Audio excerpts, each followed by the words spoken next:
Call Tom and Dan now. 1-844-TOM and Dan. That's 1-844-TOM, the letter N, Dan. Leave him a message, and you just might hear yourself on the show. 1-844-TOM and DAN. Call them now. Or later.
Z159 FM.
Knock, knock. Who's there? Squirt. Squirt who? Squirt is P. You dumb rednecks. Right about now, you are listening to the incredible A Mediocre Time with Tom and Dan, who kindly remind you that squirt is P.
O-Town's #1 rock station, Z159 FM. Right. Your only home for the Hot Tub and Mini Fridge Morning Show and Dump 'em Out Fridays. Ooh, yeah, a hot tub and mini fridge.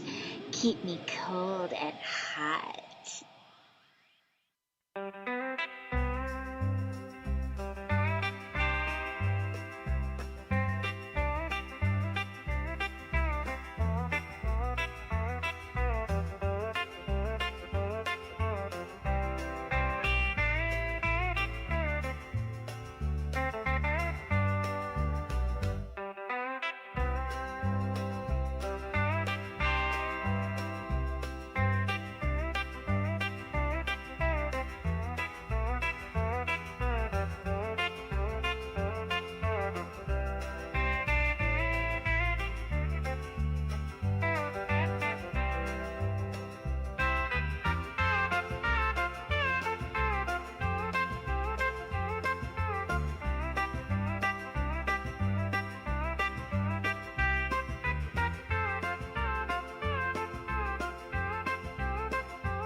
Time for a bath, time for bath, time for a bath, and time for bath. Time for a bath, time for bath, time for a bath, and time for bath. I wish my refund hurry up so I can have a taxitude. Time for a bath, time for bath, time for a bath, and time for bath. I'ma be like, let me get 20 on pump 3. Time for a bath, time for bath, time for a bath, and time for bath. Matter of fact, make it 25, and yes, I would like to donate to the March of Dimes, so ring me up that Coke and candy bar 2 for $2.22 deal where $1 goes to March 2. Oh, and ring these Skittles up for my kid too. And when the cashier tells me to have a nice day, I'm gonna be like, no ma'am, you have a blessed day, sugar. Time for a bath, time for bath, time for a bath, and time for bath. Pull down my shades like Kim Kardashian, smile like Gabrielle Union. Time for a bath, time for bath, time for a bath, and time for bath. Flip my bundles like Nicki Minaj and queen out the door like Beyonce. Time for a bath, time for bath, time for a bath, and time for bath. Goofy face, goofy face, goofy face, heart, heart, heart, muscle, muscle, muscle. Time for a bath, time for bath, time for a bath, and time for bath. Sassy black girl, sassy black girl, sassy black girl, kiss, kiss, kiss. Hashtag so what, hashtag I ain't shame, hashtag my money, hashtag call me taxitude honey.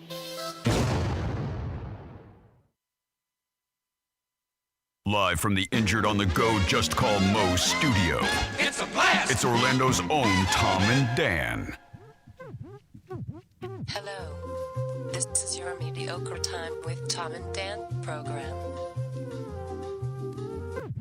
We hope that you will find our presentation precise, joke heavy, and just right. Thanks.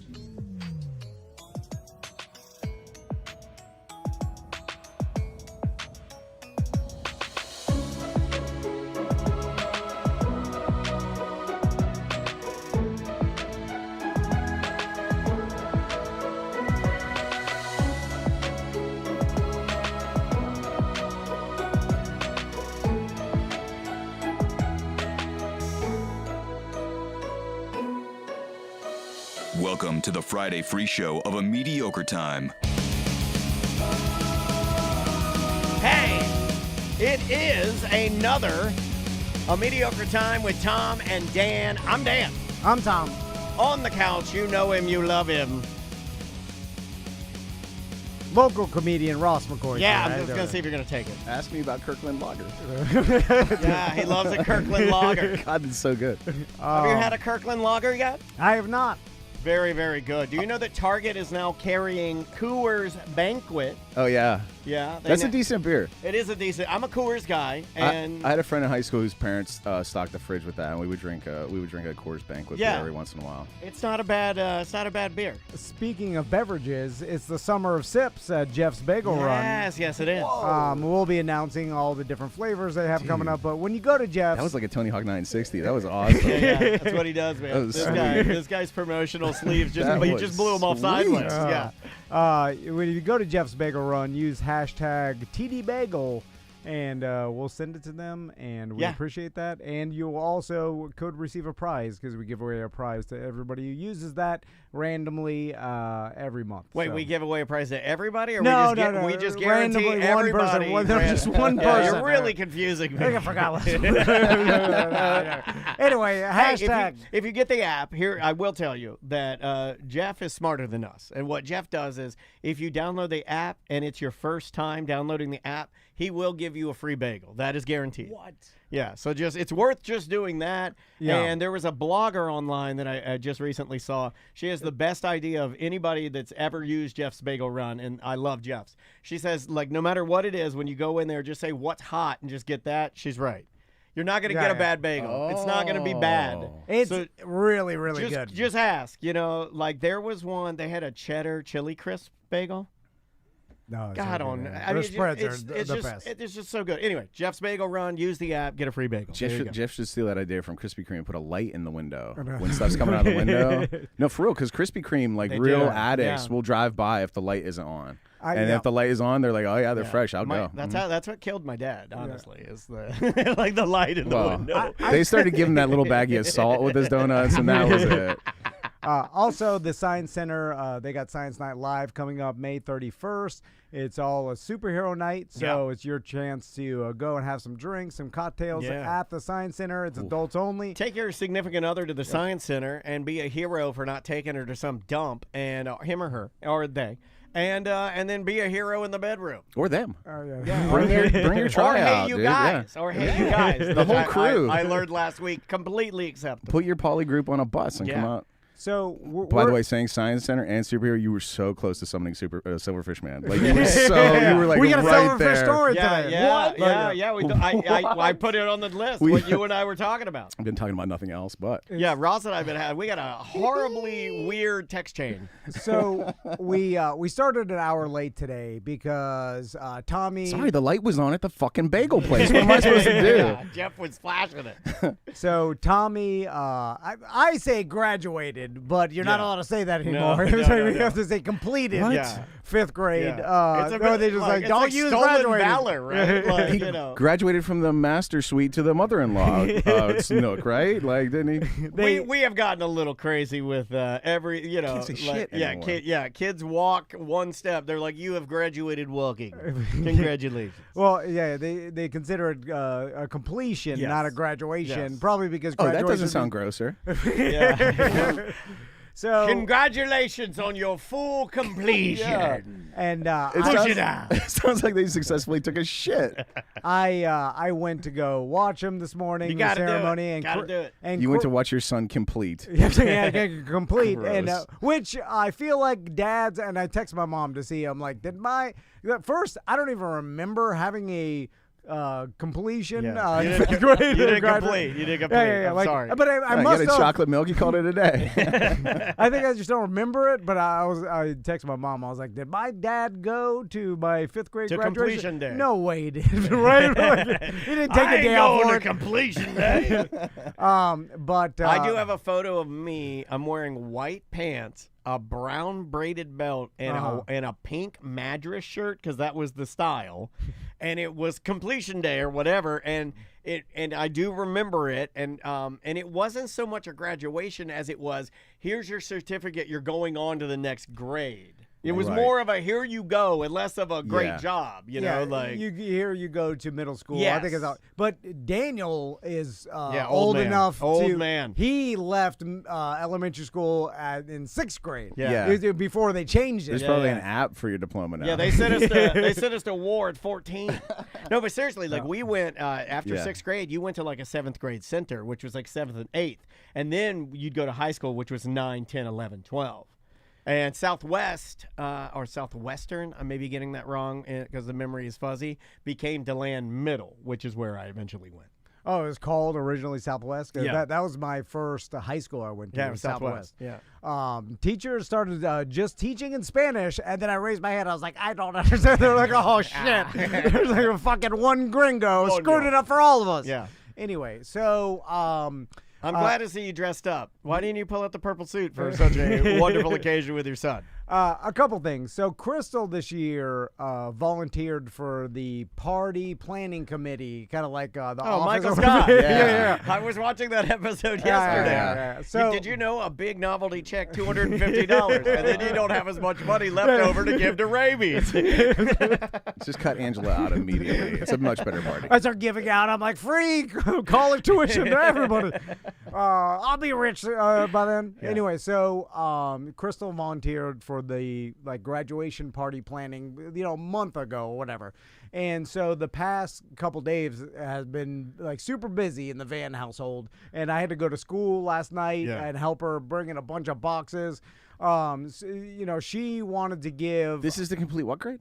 5th grade. Yeah. This is Elementary. fucking kidding me? Yeah, I know you're gonna have a strong opinion. I mean, I was waiting for your strong opinion. They do a week of parties. Yeah. Like they had a pizza party last week, next week's party. Like it's all parties. It's crazy. It's like it's not even for kids have never had it better. It's for no grade of merit. Like 5th to me was never. Again, I'm a 6th grade. You go to get the 6th, you go to war. I'm like, this doesn't even matter if you pass it or not. It doesn't. You know what? It's You know what? we used to take naps when I was in kindergarten. You do bring up a good point. That's like you could skip. You could be a captive until you could be held captive until 7th grade start and be okay. A lot of trauma, but you'd be okay. Ton of trauma, For but sure. you'd be they'd catch you up. So, Crystal decided in the party planning committee, her and all the other moms, that they were Angela, going to Kevin's on it. He's no good. that they were going to give out a gift bag to all the 5th graders, and hey, it's funny. Hold on a second. Yeah, so it's like, by the way, I'm not involved in this at all, right? I told Crystal, I was like, I'll help you lift or whatever, but she's got to, she likes control. Anyway. If it's good enough for some lady who fucked a Yankee, it's good enough for these kids, right? So then, control. So then, all of a sudden, yesterday, or no, this is Wednesday night. She's like, get home early. I need help stuffing these gift bags. I heard this conversation. Yeah, and I'm like, what? And then she's like, I got all this stuff. We got to stuff these gift bags. Then the other moms from the party planning committee are coming over. They're gonna help too. And I'm like, oh God. And then Why don't you just get a whole bunch of BDMs to meet you an hourglass? Well, that's what well, it's too late because she told me last minute. Nah, they'll come out Why late. don't They got nothing going why don't you on. get your nutty mailman to show up? He'll yell at you. He'll show up. Cuckoo Bananas mailman shows up yelling at you. I was gonna wait outside to deliver the mail. I'm like, we're doing it again inside. Anyway, so I went to the other location. Fuck you. You get really to the bottom of the list and you call him pedophile Chris for this. Shit. So he's a good stuffer. So Crystal makes these little keychains with the class picture and everyone. Oh and my then, God! What? A custom cookie? Like the improv does? Yeah. Hey, you want to buy this? Yeah. And then they all get a little shot glass too. And then home of hilarity. And then I'm opening up a box. I'm like, what the hell is this? And she's like, oh yeah, we have to put a Raising Cane's lip gloss in every single bag. Oh, is it chicken finger flavored? Chicken finger flavored lip gloss. And then a Raising Cane's hand sanitizer. That's left over from COVID. Don't put that in there. And then I was like, God damn. And then I'm all the kids are putting on like buffalo sauce lip gloss, and their lips are burning and they're crying. But as I'm putting a Raising Cane lip gloss in every single like 150 bags, I'm bitching in my head about it, and I'm like, wait a minute, this is what I do to the medium. And then I'm like, and then I laughed. I was like, I like getting mad at things that I do to other people. Did it make it better? Yeah. It should have made it just a little bit better, where you're like, okay, I can do this now. I was like, this is like Diddy getting sexually assaulted in prison and being mad about it. He was like, what the fuck? This guy's a monster. He's like, what the hell is this? Anyway, so I'm there. No, this lip gloss, was this like, oftentimes like stuff gets put in this gift bag based on like a joke throughout the year. Was it that, or they just literally stumbled across a case of Raising Cane's lip gloss? No, they donated to the school, These and then all... they gave it. And then that's gave a good sign. Their school's sponsored by Chicken Fingers. Okay, that's a great sign. No offense to whoever donated, because I believe, and the corporate line would be, your heart is in the right place. Sure. But I believe that lip gloss and hand sanitizer is more than likely left over from a 2021-2022 scenario. You ordered too much, and then it was a promotion item. Like, we'll donate money. Truly, you used to give us lip gloss, and I'd be like, "What the fuck is this? How about give us some weed?" Yeah. So anyway, then as the moms are there, I look over and I'm like, "Oh shit! I forgot to put a towel over or hide the goddamn Louis Armstrong animatronic doll." Well, I thought you put it away. Well, they usually do when people come over, but Crystal's why frazzled. is it so predominantly displayed? It's not. It's hunk of shit. Like, it's not like it's not a showpiece. No offense. So then I'm sitting there. There's like a bunch of moms. We're all stuffing bags, and then I'm looking at the Crystal. No, did she hear my hunk of shit? It's the hunk of shit comment. Should I not talk about the Louis Armstrong? What? I'm doing the show. I didn't mean to call it a piece of shit. I got the kids in the car. What are you doing? I'm doing the show. What are you doing? I got the kids in the car. Hey. I didn't know. Okay, bye. I mean, I was just doing it for 20 years. I got the boys in the car. What are you doing? They're working? I was just telling the story about. It's Friday. I forgot it's Friday. I'm sorry. Yeah, no, I was just telling the story What, you got how a lot of shit going on or something? we forgot to hide the Louis Armstrong doll while the moms. No, I do not hide my racism. Louis Armstrong. I don't hide that. Yeah, but I'm ashamed of it. There's nothing wrong with it. There's everything wrong with it. Then you are a wimp. You're a wimp. She's calling you a pussy. No. But we didn't explain I'll to tell the you- moms I'll- why we have that. I'll tell All you right. who would rock it. I'll tell you who would rock it. Ted Nugent would put it out on his. No, I know, but it looks weird It does to look have weird. that. I'm And then- sure they've all seen Crystal swastika tattoo, so it's all they know. There's a whole series of these animatronics, and Frank Sinatra is one of them. There's a lot of other people. Yeah, we had a Bing Crosby. I've been through this. Yeah. Animatronic.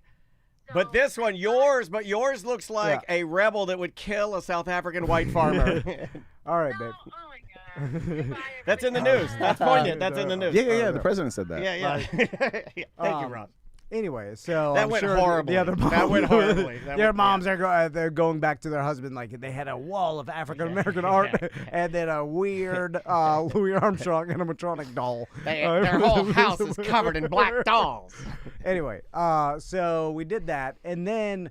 Were the other moms? Well, you know what I mean. I thought about explaining it, but it never came up. I'm not gonna. I don't want you to get. I thought mad. explaining it would, be worse. When you're explaiing, you're losing. People say. Yeah. And I don't, look, Excuse me, if I could just have a moment. I would like to explain the black doll in the corner. Well, it's gonna be like my wife got this because it's sentimental because her granddad had it, but he didn't have it for that. What if you just pick it up and run away real fast and run out fast? Well, then I thought that. Okay, what if you come in blackface and slide next to it and then slide it out the other side? So anyway, finished doing that, and then we had to deliver all the stuff to the school last night. So last night we're doing that. And they're don't tell me the Satchmo doll fell in one of the gift with bags. you. Oh my God. No. Put it in the front seat of the car. So these past 2 days have made me realize that I don't know Tommy that well.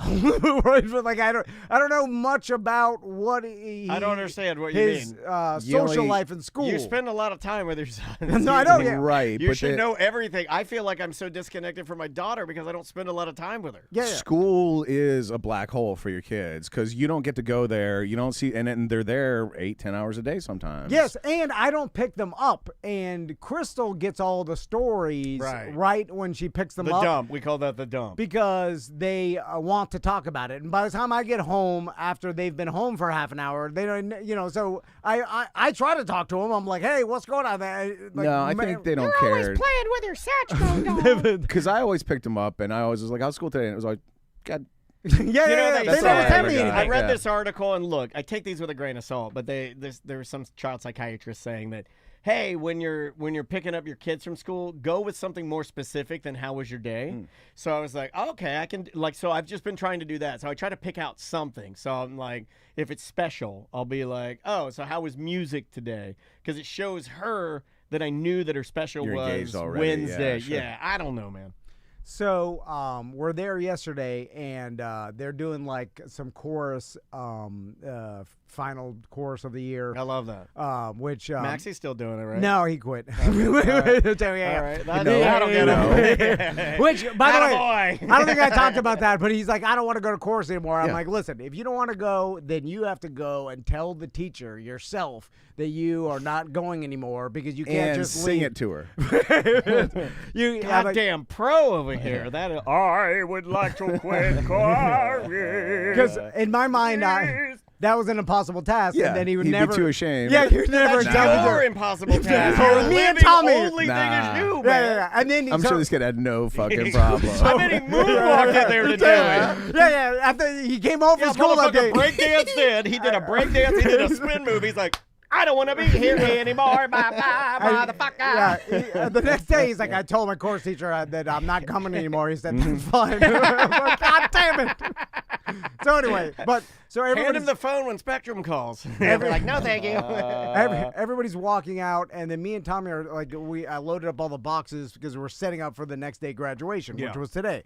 And Drunky the Bear, known for setting up boxes. This guy, you need some boxes set up. Crystal and the other moms are in charge. Yeah. I'm just, I'm the donkey. Yeah, I saw them at the post-time lounge. I would say, I'll say this and I'll say it again, and I'm not going to go too far for the sake of you. I think hanging out with the other moms is pretty fun, if you know what I mean. It could be if you have the right attitude. Oh, I chirp them up. I chirp them all up. No, I don't talk at all. Every single one of them, I charm them up. Dude, a baby shower? I crush a baby shower. Yeah. 100% of the time. You charm them up, right? Oh, yeah. And I make and then they love me, and then they chirp, and then I become the one they love, and then they start shit talking their husbands, and I become the guy. Yeah. So you're like the woman. I just sit back. I guess. Quiet. I'm a woman that gets tons of blowjobs. They don't get any blowjobs. Not from them. I'm saying from my wife. It's my wife likes that the other ladies like me. Does she? Yes. It's not. They like it is a badge of honor. They're like, oh, Dan, how's Dan doing? Oh, they like me. You may not believe this, Tom, but women appreciate men who aren't repulsive to other women. Well, that's what I thought Daniel was. Anyway. Only in looks. So, only in looks. Develop other methods and means.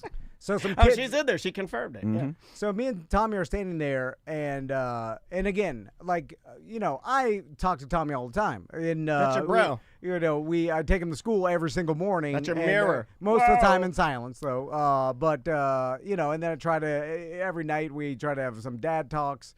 Although, give me the latest dad talk. Mostly about science and how the world's, evolved from molten lava. Is he asking questions, or is he? No, just listens to me. Are you just kind of guiding the talk? He's just trying to kill time and stay up as late as possible. But anyway, he's learning to go inside his own mind and develop worlds. That's what's happening there. Yeah, he just wants to stay up late. Imagine all the dumb questions you'd have to ask about the things you think your dad likes just to stay up late. Tell me about the molten earth, Daddy. So some kids start coming out, and then one kid looks over at Tommy. He's like, "Oh, the Ranch King's here!" Right? The Ranch King. And then I'm like, "The Ranch King," and then some other kids like, "Oh, Ranch King, hey!" And then Tommy's like, "Hey." And then and then I'm like, the Ranch King. They call you the Ranch King? He's like, yeah, they call me the Ranch King.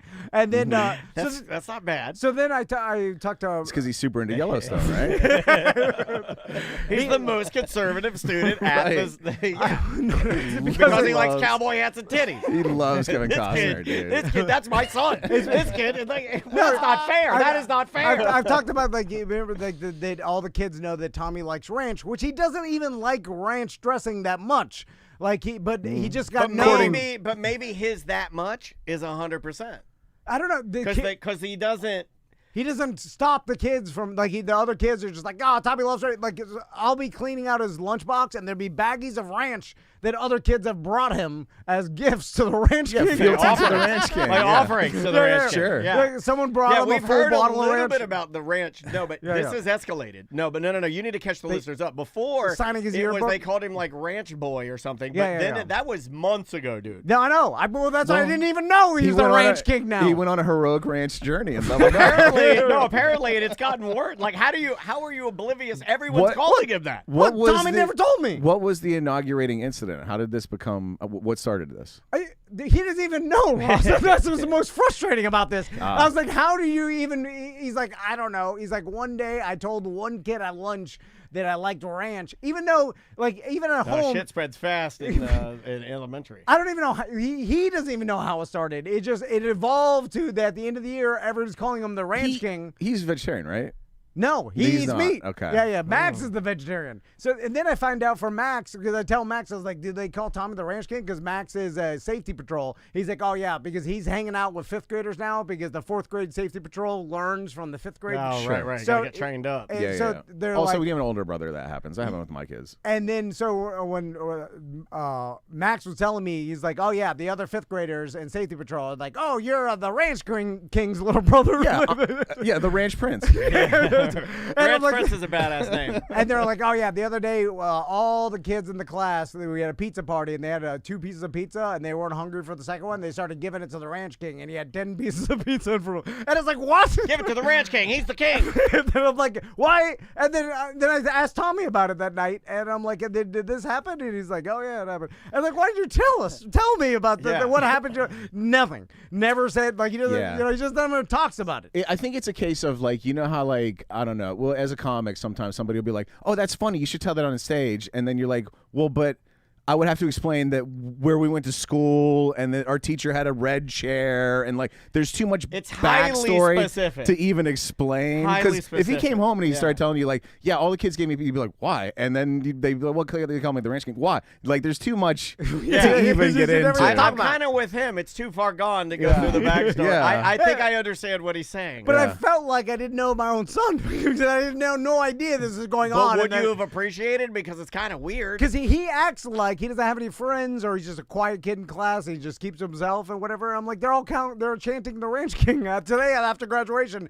They're like, oh, is Tommy staying? I'm like, yeah, because most some kids leave their parents take the kid out of school, right, and they're like, oh no, he's gonna stay to the end of today. It's a short day or whatever. And they're like, oh, Ranch King. I'm like, what the? That's fantastic, dude. It's ridiculous. He has to stay in case any kids haven't gotten their ranch to him. But that's got to make you feel good though that he's like, I mean, look at all these friends he's got. Look at all these people he's tricked into thinking he likes ranch. Yeah. None of them going to his new middle school, which he's mad about. But anyway, so cut to this summer, you're cleaning out his closet, and just on a hanger, you find this weird costume with a crown on top. Big R on the chest. And nothing makes a king more mad than when you take away his constituency. Oh yeah. But he doesn't even like it that much. Yeah. He never even asks. He's not like he eats dinner. And he's like, I can't eat any of this without some ranch. He's like, I barely even see him eating ranch. Anyway.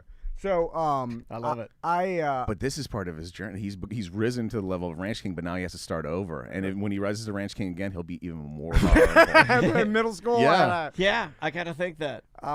So I have something special for Ross today. Ladies and gentlemen, graduating class of 2033, I present to you your valedictorian, the Ranch King.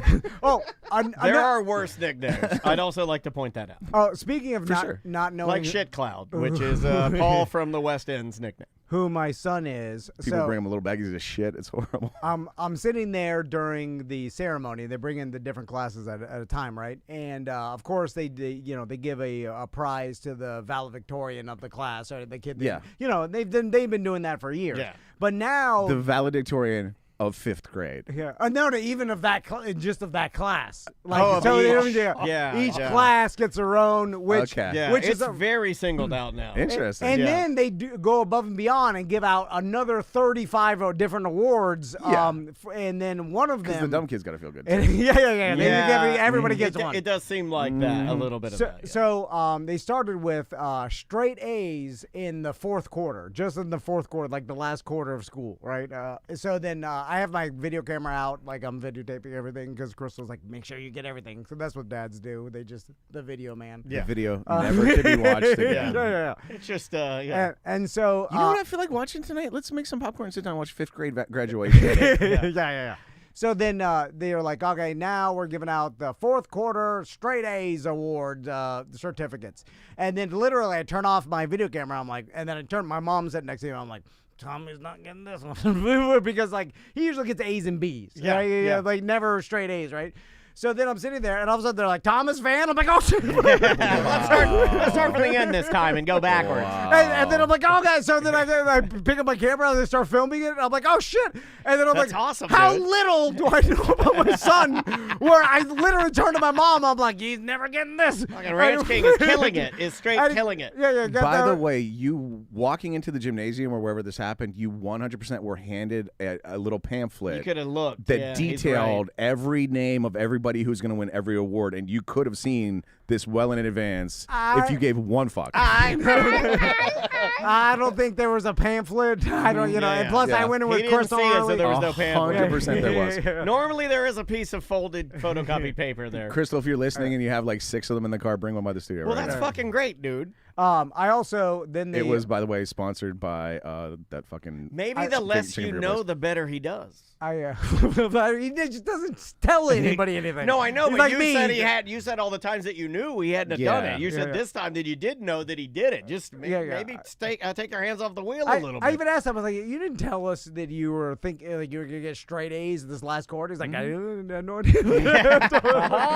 I'm sorry, goddamn, my son. Fantastic. Well, that's awesome, though. We got vintage paper to print like these giant banners that all the parents took the pictures with their kids, like on the fence. They, whatever. And I made sure to like. I was talking to other parents, like, I printed those banners. You gotta get the recognition. Wow. You didn't put like a little Tom Van or TV on the bottom. I wanted to. Yeah. Crystal didn't want to. She's like, put Tom and Dan on the back. Or just you. I would accept that. You don't even have to put me on there. Thumbs up. Anyway, so this, I got something special for Ross today. Because I realize, and we all know. I hope it's chicken finger flavored. I had some extra chapsticks. We have all experienced confrontation of the week. I had so many questions though. Like kids, you can't even bring a peanut to school, but you can bring a bag of fucking ranch now. Like, oh my god! Right, like you can bring every spice in the world, but can't bring a peanut. It's crazy. All right, we had saffron. That doesn't happen in all schools because the Crystal had peanut buttered flavored cookies. Some of them, they're like mixed without. And I'm like, I thought the peanut thing was a thing. And they're like, no, not in this school. So I was like, all right. I was like, you always hear the whole peanut thing. And I'm like, I think that's it's exaggerated in different schools. Like some schools don't give a fuck. It turns out maybe it was bullshit. Absolutely some kids do. It makes as much sense as Seminole County to Orange County as me. They're all different, and it's just like, you don't know? Well, then call. You better call. The richer you are, the more you care about peanuts.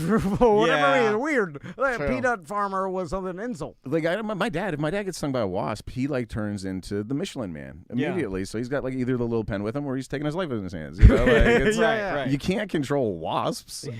No, you can't. So we've all heard confrontation of the week, and I had 2 specific instances happen to me in the past 2 weeks. What? That and the exact opposite of how Ross would have acted in these scenarios. Oh, I'm so proud of you for a second. And I contacted Jackal, and I appreciate he in short notice. We put a rush on this, so now I present to you, Ross, non-confrontation of the week. My name is Tom.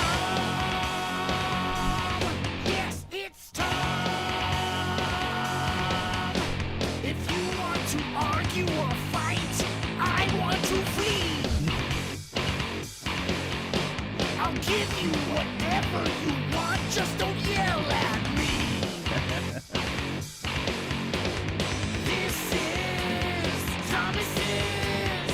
This is Thomas's non-confrontation of the week.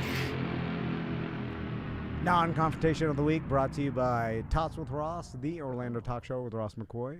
If you want to listen to a podcast, or Ross, where are you going to be at this weekend? You know what? Me and Larry got a What Do You Want From Us at the Bull and Bush. It'll be my last show. Tomorrow. Yeah, it'll Saturday. What is that? The 24th? It'll be my last show at the Bull and Bush. So come out and let's burn that place down, partying. Yeah, go Not there literally, and partying. literally blow the roof off of it, man. And that's going to be a good show. Oh yeah, it's a good show. Who's the lineup on that? We got Preston Kavanagh, we got Amy LaCour, and we got Caleb Davis. Awesome. Mm-hmm. Big Amy fan. First, non-confrontation. I like to, I don't really like to, but I do run every Wednesday and Saturday mornings. That is usually my schedule or whatever. Yep. And I'm not sure if this is a Wednesday or Saturday, but I'm running around the block, super boring. And how many times do you run? No, or do you have like a loop you do? Yeah, different loops. Sometimes I run to Tommy's middle school. Sometimes I run down Kiwanee Trail. Yeah. You see the Danger Brains walking their dog. Oh, do you say hi to him? Or do you just, stop and talk to him. See, that's the difference. If I see anybody I know and I'm doing anything, I turn my head so they can't see me, and I try to just hightail it away from them. A lot of dog walkers in the morning. That seems like a ritual for a lot of people. When I go out for a walk and I see my neighbors walking the dogs, I always say hi to my neighbors, and then I always say hi to their dog. I do too. Yeah. Well, speaking of dogs, I do that as well. So I don't do the hey on your left type of thing. I do that when I'm biking. But you don't like to do it when you're biking, I bet. No, but you'd rather them just hear you and move, and then when they step, me too. Well, because I don't like doing it either. I'll be honest with you. But on a bike, I feel like it's necessary because I'm actually moving. What about fast. a bell? Like if I'm riding, because I have bells on my bike, and if I'm riding and I ding my bell, do you find that passive aggressive, or is that okay? The new thing, because I live kind of downtownish and I walk pretty much every day now. The new thing is I hear a bell and then there's a scooter just like coming by me at 30 miles an hour on the sidewalk. Right? They're as fast as the fucking bell noise. They're so fast. Yeah, they're faster than the speed of bell. So I see a gentleman walking his dog in front of me, right? And so usually you can tell he's wearing a top hat. He's got a cane. He's smoking a cigar. He's a gentleman. And he says, "Oh, whoa, whoa, whoa." Dog's got a diamond collar on. That's a gentleman. And I'm running on the sidewalk, and I'm old man jogging slow, right? But usually I just I run in the grass around the person. I don't, bother to say like, oh, I'm on your left, like so they move out of the way. I just like I'm gonna run in the damn. What about grass. Like, excuse me? No, I run around them. Absolutely, take it upon yourself. Don't put it on anybody else. For sure. So the person's walking his dog, and I'm jogging, and I'm getting closer and closer. And then, so I don't say anything, and I just go to the right. Headphones or no headphones? Oh, I listen to punk rock usually when I run. So I go to the right on the grass, and I must have startled the dog, like running up behind, and the dog bites me in the ass. What? Yeah! What? Like the dog bites you in the ass? Yeah, so I ran like probably 2 feet to the right of him, and all of a sudden the dog's like, "Argh!" And then bites my ass, and I'm like, whoo! And then and so that's all the sound I make, and I just keep running. I never even acknowledge it. And then the person was like, oh my God. The person said something, but I'm like listening to punk rock. You asked my dog's mouth. And you motherfucker. And then I just keep running. I'm videoing you. And are you Forrest Gump? Because I said to myself, I was like, should I? Like you should turn around and go back and tell the lady your dog bit you. There's a dude, but he saw that the dog bit my ass. How big a dog? It was like a big dog, like some sort hurt? of German Shepherd. Yeah, it hurt. You got a bite mark on your ass? It no, it didn't break the skin. No puncture. It did the tiny teeth, like I startled it. Oh, you got nipped by a dog. Yeah. It didn't like. Yeah, but he wears like really tiny, tight underpants. That probably hurt. Yeah. But so I just kept running, and then I thought to myself the whole day. I was like, I wonder if that guy's telling his wife, like, I was walking, Rex today, and he bit some runner in the ass, and the guy never even said it. He didn't even know. He must have a numb ass or something. Yeah. He just literally kept running, never even acknowledged it. I have that problem, like on this right side where I was cut. If a dog bit me on my right thigh, I wouldn't feel it. There's no way I'd fucking feel it. So there's a new movie with Jack Quaid from The Boys where he can't feel pain and thus is like a superhero or whatever. I bet he thought you had that. That is like there's a disorder that some like humans have where it's very rare, but like a nerve disorder. Yeah. Something happened, some infection. Answer the iron. Or they end up like whatever, walking into like a lava pit. So and they're like, wow, I guess this is it. Bye. The second non-confrontation happened this past Monday, and Monday. Let's also reevaluate what have happened here if somebody else were involved. I was about to say, like, what do you think I would have done if I got bit by a dog running by? Because I definitely would have stopped immediately, pulled my earbuds out, and been like, "Control your fucking dog! What the fuck is wrong with you?" You're like, "Hey, if your dog bites people, you shouldn't be walking it anywhere around that anybody." Is not. Put that fucking monster inside. What are you doing? I already yelled at some kids for doing Dorito donuts down here. You can listen to that on an ACT. With this new beard, this hat, and the way that I look like a Vietnam vet. Carrying a cane? No cane, but they respected the shit out of me. They were like, yes, sir. So, I figured Ross would have said, like, hey, control your dog. And I would have bit the fucking dog. Oh, I like that. I remember owners that do that. They're like, so my dog bit me, so I fucking bit him. So the next non-confrontation happened on Monday. So I swim every Monday, right? That's been my routine. So I go to the Baldwin Park swimming pool. They have some lanes there, some swimming lanes. I usually get there. Fucking dog's in the pool. I've been waiting. Rod's been waiting for you.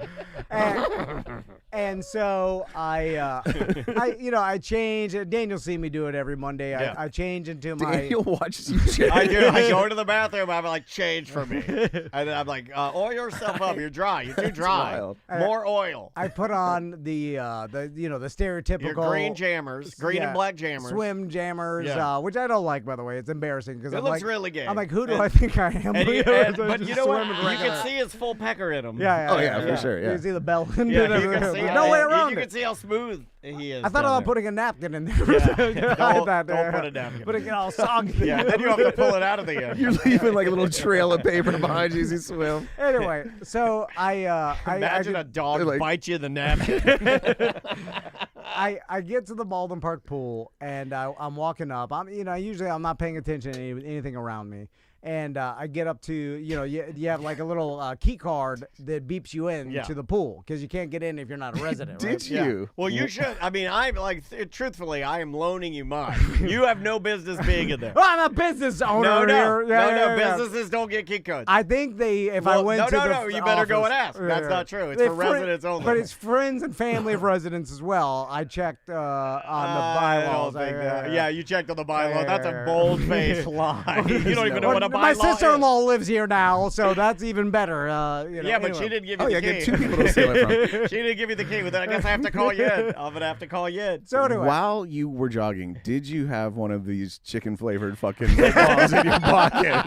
And it melted. He had a chicken. He had a Raisin Cane chapstick in his pocket. It melted on his jammers. If you're running along and you smell like fried chicken, that's not on you, not a dog. That's your fault.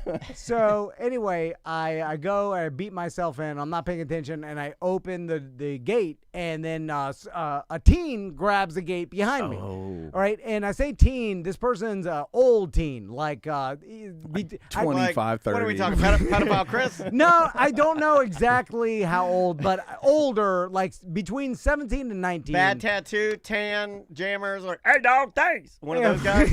One of those guys. Shaved head, looks like Rob Dyrdek. One of those guys. Old white trash teen? I can only describe Jean him, short Florida white trash teen. And is a... Hey, one of those. And I'm from Miami, so I could say this. A Miami thugster. Okay, yeah. Right. So, and you could put whatever you want onto that, but they, he maybe didn't look like he lived in Baldwin Park, but I don't know. I don't care either. Anybody wants to come in, I let him in. I don't give a shit. He's probably hiding at the pool because they were trying to serve a warrant yesterday. That's probably he's hiding at the pool. And that exact I don't give a shit attitude is why that's limited to residents only, not business owners. Yeah, I'll let anybody in. Whatever. And I was once a Miami thugster myself. If that guy went to grab the door, I'd be like, "Are you a resident?" And he'd be like, "What?" And then I'd shut the door. I have a counter story already loaded. So I don't say anything. So then I'm getting ready. I usually I change. I take my polo off. I get my goggles on. I get ready. I do some Michael Phelps hand slaps. Do you do the wiggle arms where your arms are like? And so while you shake them out, and you don't even know what that does. Yeah. I'm just doing it for show. Yeah. It's just in case anybody's watching. It's a performative exercise act. Because I will tell you, every Monday around 3:00, and it varies in time, but it's before 5. I usually get there. There's always some Baldwin Park MILFs hanging out in the pool, and they got big fucking titties, dude. And I mean the MILFs. I'll put my pool up against almost anybody's fucking pool of these fucking, and they're fake titties and they're fucking enormous. And I can only describe them as news anchors, good-looking news anchors. But and it's funny because every time I do get there, it's 1:30 on a Monday, and I always see them hanging out, and greasing the front. Oh my god! And then I'm like, must be nice. Yeah, it's great. Not to just be at the pool in Baldwin Park at 3 p.m. Even though I'm You're swimming like too. a psycho. Yep. Yeah. But I'm doing exercise, Ross. Training for something that no one cares about.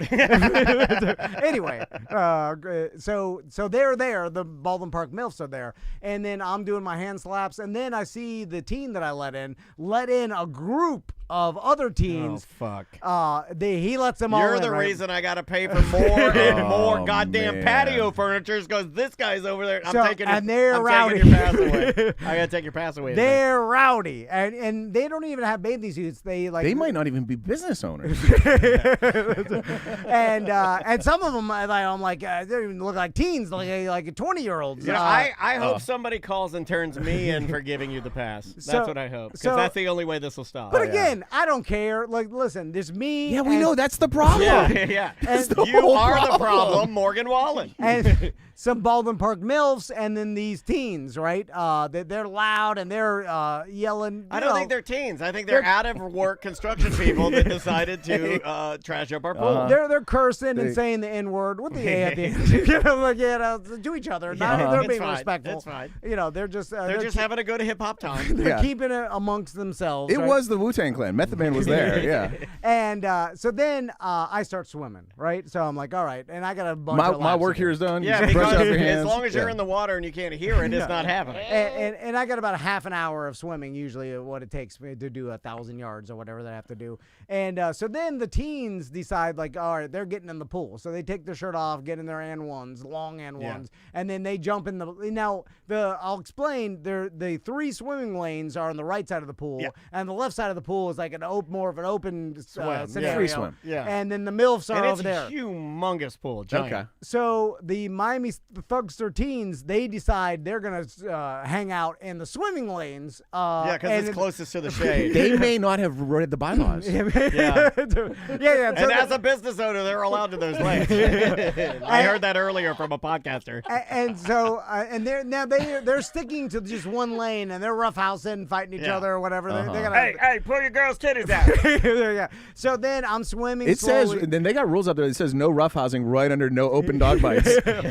So, and again, I'm swimming real slow. So then I get to maybe lap number 10. I go to turn around, and I see that they've graduated from the one lane. Now they're taking over all 3 lanes, and they're fighting each other crazy, right? Like ducking under the little dividers. Yeah, they're hanging on it, which everybody loves. Like if you're a swimmer, you know The best thing for those is to hang on those lines and pull them all the way they're down just and fuck them all up. Yeah, they're just straddling the lines. They're fighting each other or whatever. Throw everything in the pool. So then I'm literally thinking about Ross. I'm like, if I was Ross right now, I'd be like, hey, you stay out of the swimming lanes. Like this is for swimming only. Absolutely. No, you have to take it further than that. You have to be like, look, I wasn't going to say anything, but y'all residents, get the hell out of here. Pack your shit, get the hell out of here. So it wouldn't have gotten past the door. Yeah, I know. This is like very hard for me to listen to this. So, but I say absolutely nothing, and then I'm just like, well, I'm just gonna keep swimming slowly towards them, and they'll eventually get out of the way. But you know what sucks is I gave you this pass. The reality of this is I gave you this pass because I trusted you and it's a gift. But you now are taking advantage of it and making it worse for other Baldwin residents. Well, you're the problem. The Baldwin MILFs are there. They can tell them to get out, which I fully expected them to. I have to take your pass away today. I have to take it away. You're taking from my cold dead hands. It has to be done. Well, I'll call and shut my pass down. I'll sacrifice myself. When they put up a sign outside the door that says like only let people in with cards, I want a picture of you next to it because that's going to be your sign. They will do that. That will be your sign. They will do that. So I'm swimming slowly towards, and they're not paying attention, right? So I'm fully expecting. So you're both not paying attention. This makes you them. You are them. Oh, they'll see me coming, and they'll part way. They'll move out of the way. Just yell on your left underwater. So as I get about 5 to 10 feet away from them, they're like, oh, the swimmer's coming, and then they all started. Then I'm swimming, right? Oh, police coming! Through a forest of hand wands. And then the one dude is swimming underneath me, and then I'm looking down. I'm looking at his eyes, and he's swimming like backwards swimming, and once he does like a peace sign. Like, what's up, dog? He's looking in my eyes. I just swim on it. And they get to the end. It was like that scene in Top Gun. The chat room was confused. They said, "Doesn't Tom have a pool?" Yes, but he doesn't have swimming lanes. And you need a 25-yard or actual swimming lane pool. Mine's too small, and you go back and forth too quick. You need a full size pool. Anyway. So then, that's what the N1 said. That we need a full-size pool. So then they graduate towards the side of the pool. They commence towards there. Oh my God! And so this is when I was like, "Oh, the Baldwin MILFs are definitely going to." So they went tired over of them close yelling. to the MILFs now. Yeah. So now but on the other side. You want these women to do what you should have done. Well, again, long ago. I don't care. And remember, I'm a woman. Listen, they're just some kids that want to have fun in the pool. Who am I to tell? I thought you said they weren't kids. I was at one time a Miami thugster that wanted to swim in a rich Miami pool. thugster.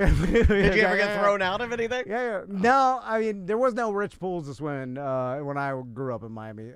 So these are just some fun-loving kids out for a good time who you were hoping some ladies will kick out for you. Yeah. Okay. Or I don't care, but now they're out of the swimming lanes. I'm like, I'm not going to pay attention. The only part of this I can identify with it is wanting somebody else to do it. But I will do it. But I do want someone else to do it. But I don't even care if they do or not. So then I'm keep swimming my laps, and then I hear the kids are like, they start interacting with the MILFs, like doing the stereotypical. They're like screaming, like, "Hey, my friend thinks you're hot." And then they go underwater, right? Like, and by the way, like I said, these kids, they're 19-year-olds or 17. I don't know. They're older. They're not like young kids. Next thing you know, you might be fucking some MILF up in her apartment. You never know. And then so they start doing they're like.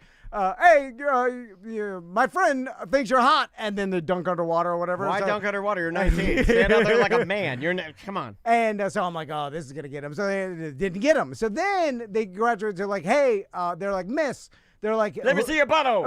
They're like, who do you? They're like, we're gonna start racing each other. Who do you think is gonna win? And I'm like, oh, these women are not gonna win any part of this. Oh, let me guess, you had to race the thugsters. So then the women are like, I think you're gonna win. Yeah. They're going along with it. They pull out a wad of cash. They start betting. Yeah, absolutely. They're just as bad as me. So they're See, a little bit of chirping goes a long way. Guess what? If you're a Baldwin Park MILF at the pool on a 3 on a Monday, you're bored. You're fucking bored. So then they start racing in the I'm in the middle lane. They start racing in the 1 and 3 lanes, and they're like, And by the way, throwing off my training. Which, by the way, according to the bylaws, approved behavior. Yeah. That's just 3 businessmen in 3 lanes. So then they're racing and whatever, and then I graduates to them saying like, hey, let's race the swimmer. So then they start racing Let's me. race this old man. Let's race this old man. You can see his pecker. And I'm pretending like I don't hear any of this. And then they're racing me. But you want to race him so bad. But I've already done goddamn 28 laps. So sounds like an excuse to me. So they're faster than me, of course. So anyway, I do that. All right, MILFs, I just want to know that I already did laps.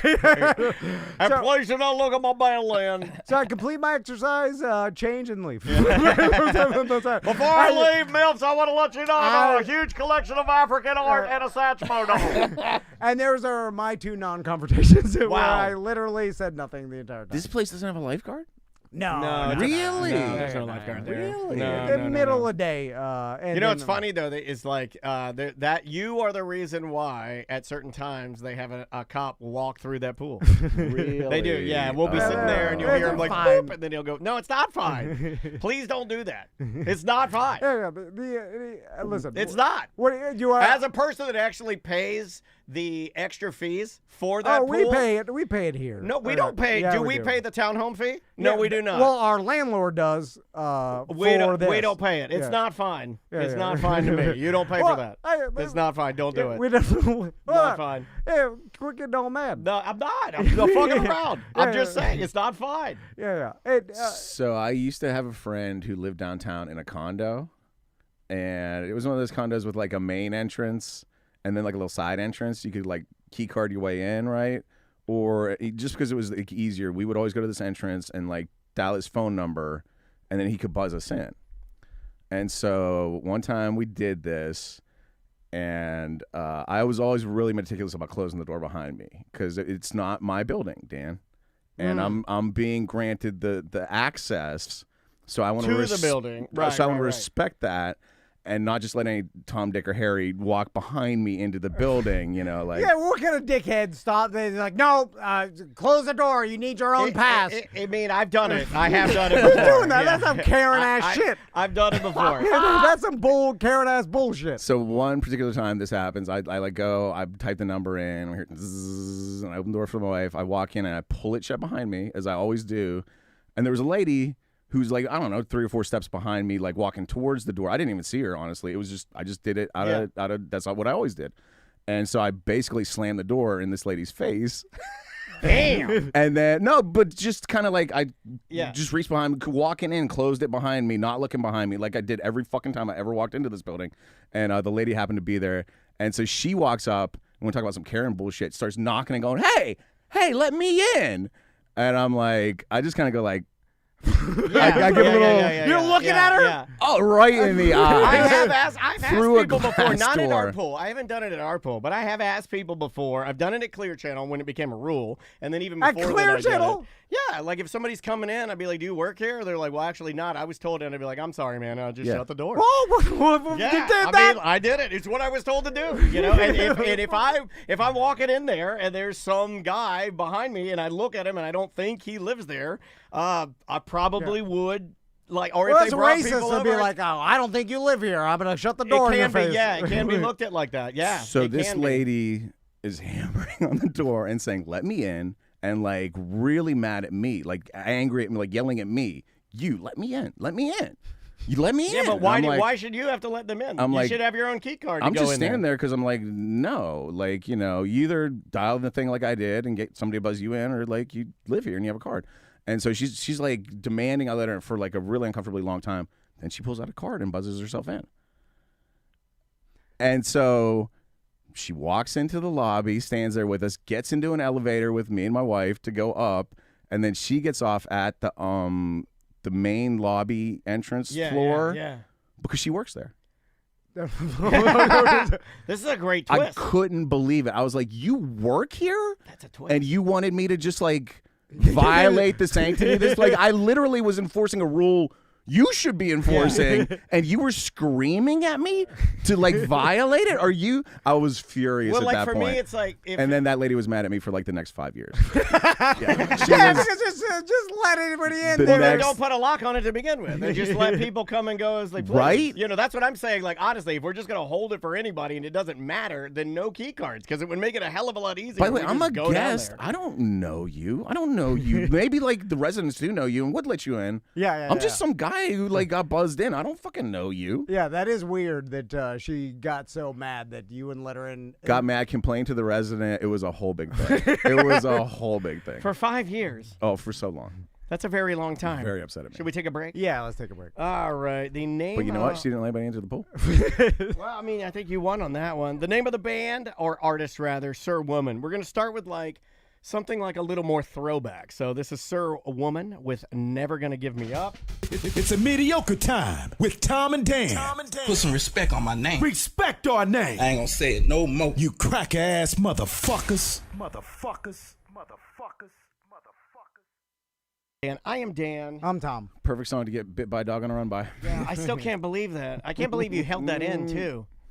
Like, what good would it have done if I told the guy like, "Hey, your dog bit me," and he'd be like, "Oh, sorry about that." You know, I was trying to answer that question during the break because maybe he'd keep his dog on a tighter leash after that, and like maybe some little 5-year-old running by won't get bit in the face or something. You know? He's like, "Yeah, you shocked him. You scared him. It's on you. It's on you. They put everything on me. You know." So and then I'm like, "What? I'm not the emotional tax type of guy. I don't need it." Is there a way to do it though where you're not getting the emotional tax? Because I don't think it's purely emotional. I don't think it's purely that. It's not 100% that. It can't be. The other day, the knowledge of him knowing his dog shouldn't be out there's a value to that. I'll never see this guy again. I heard my wife come in the other day, and I knew she was going to be coming through the doorway, so I took position and scared her, and she didn't bite me. You know, like you don't have to bite somebody just because you're scared. That's bad behavior. Yeah, but I'm with you. Like I don't know what. Like I mean, like I guess you can't make an argument. Will it stop the next bite? Because who knows?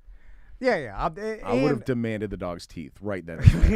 Some people do, right? Like there are those people, and that's like way too far. There are those people that like you get bit, they stand there, they call 911, they wait till the cops get there, and they're like, "I want this dog executed now," and that's like, whoa. You get the first one, and then I think you got to walk around with like a muzzle, or you're kind of liable, but it's still kind of. You do see around here, you'll see a lot of dogs with muzzles around Baldwin. And I'm like, well, once you've reached the muzzle, then just, you got to get a yard or something, right? Like, my God. Dog's got to walk. I don't know. Yeah. Glad you're okay, though. Yeah. Even if that thing drew blood, I wouldn't have stopped. I would just blood falling down my running shorts. Yeah, EJ agrees. Every dog gets one free bite. Does that work? I think we're all in agreement. You get one. Me. You get one nip, and then you're good to go. But now he's got a taste for human flesh. He can't stop. What's stealth camping? Oh, stealth camping. Okay, so for years I have been, you guys have heard me tell the story about wanting to leave my family, live under a bridge somewhere. It's a trope on our program, you know, like me, especially now with the beard and my hair growing out. Like I think now's sort of the time. I found this guy on YouTube, and I spend a lot of time on YouTube now. And if you want to talk about YouTube TV, I have now cut the cord. We can kind of weave that in there too. Nice. I had to. Our townhome, they got rid of Spectrum. They're like, we're sorry, we're not doing it anymore. Yeah, no one uses this, so there's no need. Really? Well, but like internet, like having a horse feeding. Well, but like trough. even internet, no. Like I mean, he's kind of right, but kind of wrong. It was like more along the guise of like the internet. We're not using that anymore. We want to use this new thing called, I think it's like called Highwire or something. But anyway, it's fiber optic. Okay. And it should be faster, and it is. They did a great job installing it and everything. But then they left us with no option for cable. For cable, yeah. So we had nothing. And I didn't, I subscribed to like Hulu, but nothing live. So for live and local. Yeah, I couldn't get any of that kind of Yeah. stuff. So I signed up for YouTube TV, and I actually like it. It's pretty damn good because they have sports in 4K, which is wild. Like I was watching the EPL, I was watching Liverpool play in 4K, and I've never had anything 4K on my TV, not even one thing. I thought that he streamed everything in 4K. No.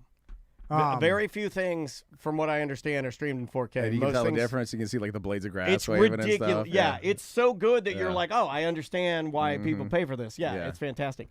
So, I stumbled across, through going back and forth between YouTube TV and YouTube, I stumbled across this guy, and his name is Steve Wallace, and he's a Canadian, and he does this thing called stealth camping, and I'll put him up here. This is a camper he built, and I'll play this, just a little segment of this so you can kind of get the gist of what he's doing, but I think you kind of already understand. Here we go. Hey guys, welcome to Camping with Steve. It looks like I got a trailer full of pallets, but let me tell you what, it's not pallets. Come on in. So it's just the outside veneer of pallets. The inside is all hollow, and there's a camper in there. The camper gets a little taller where I'm sitting, and I got a skylight in here from an old window.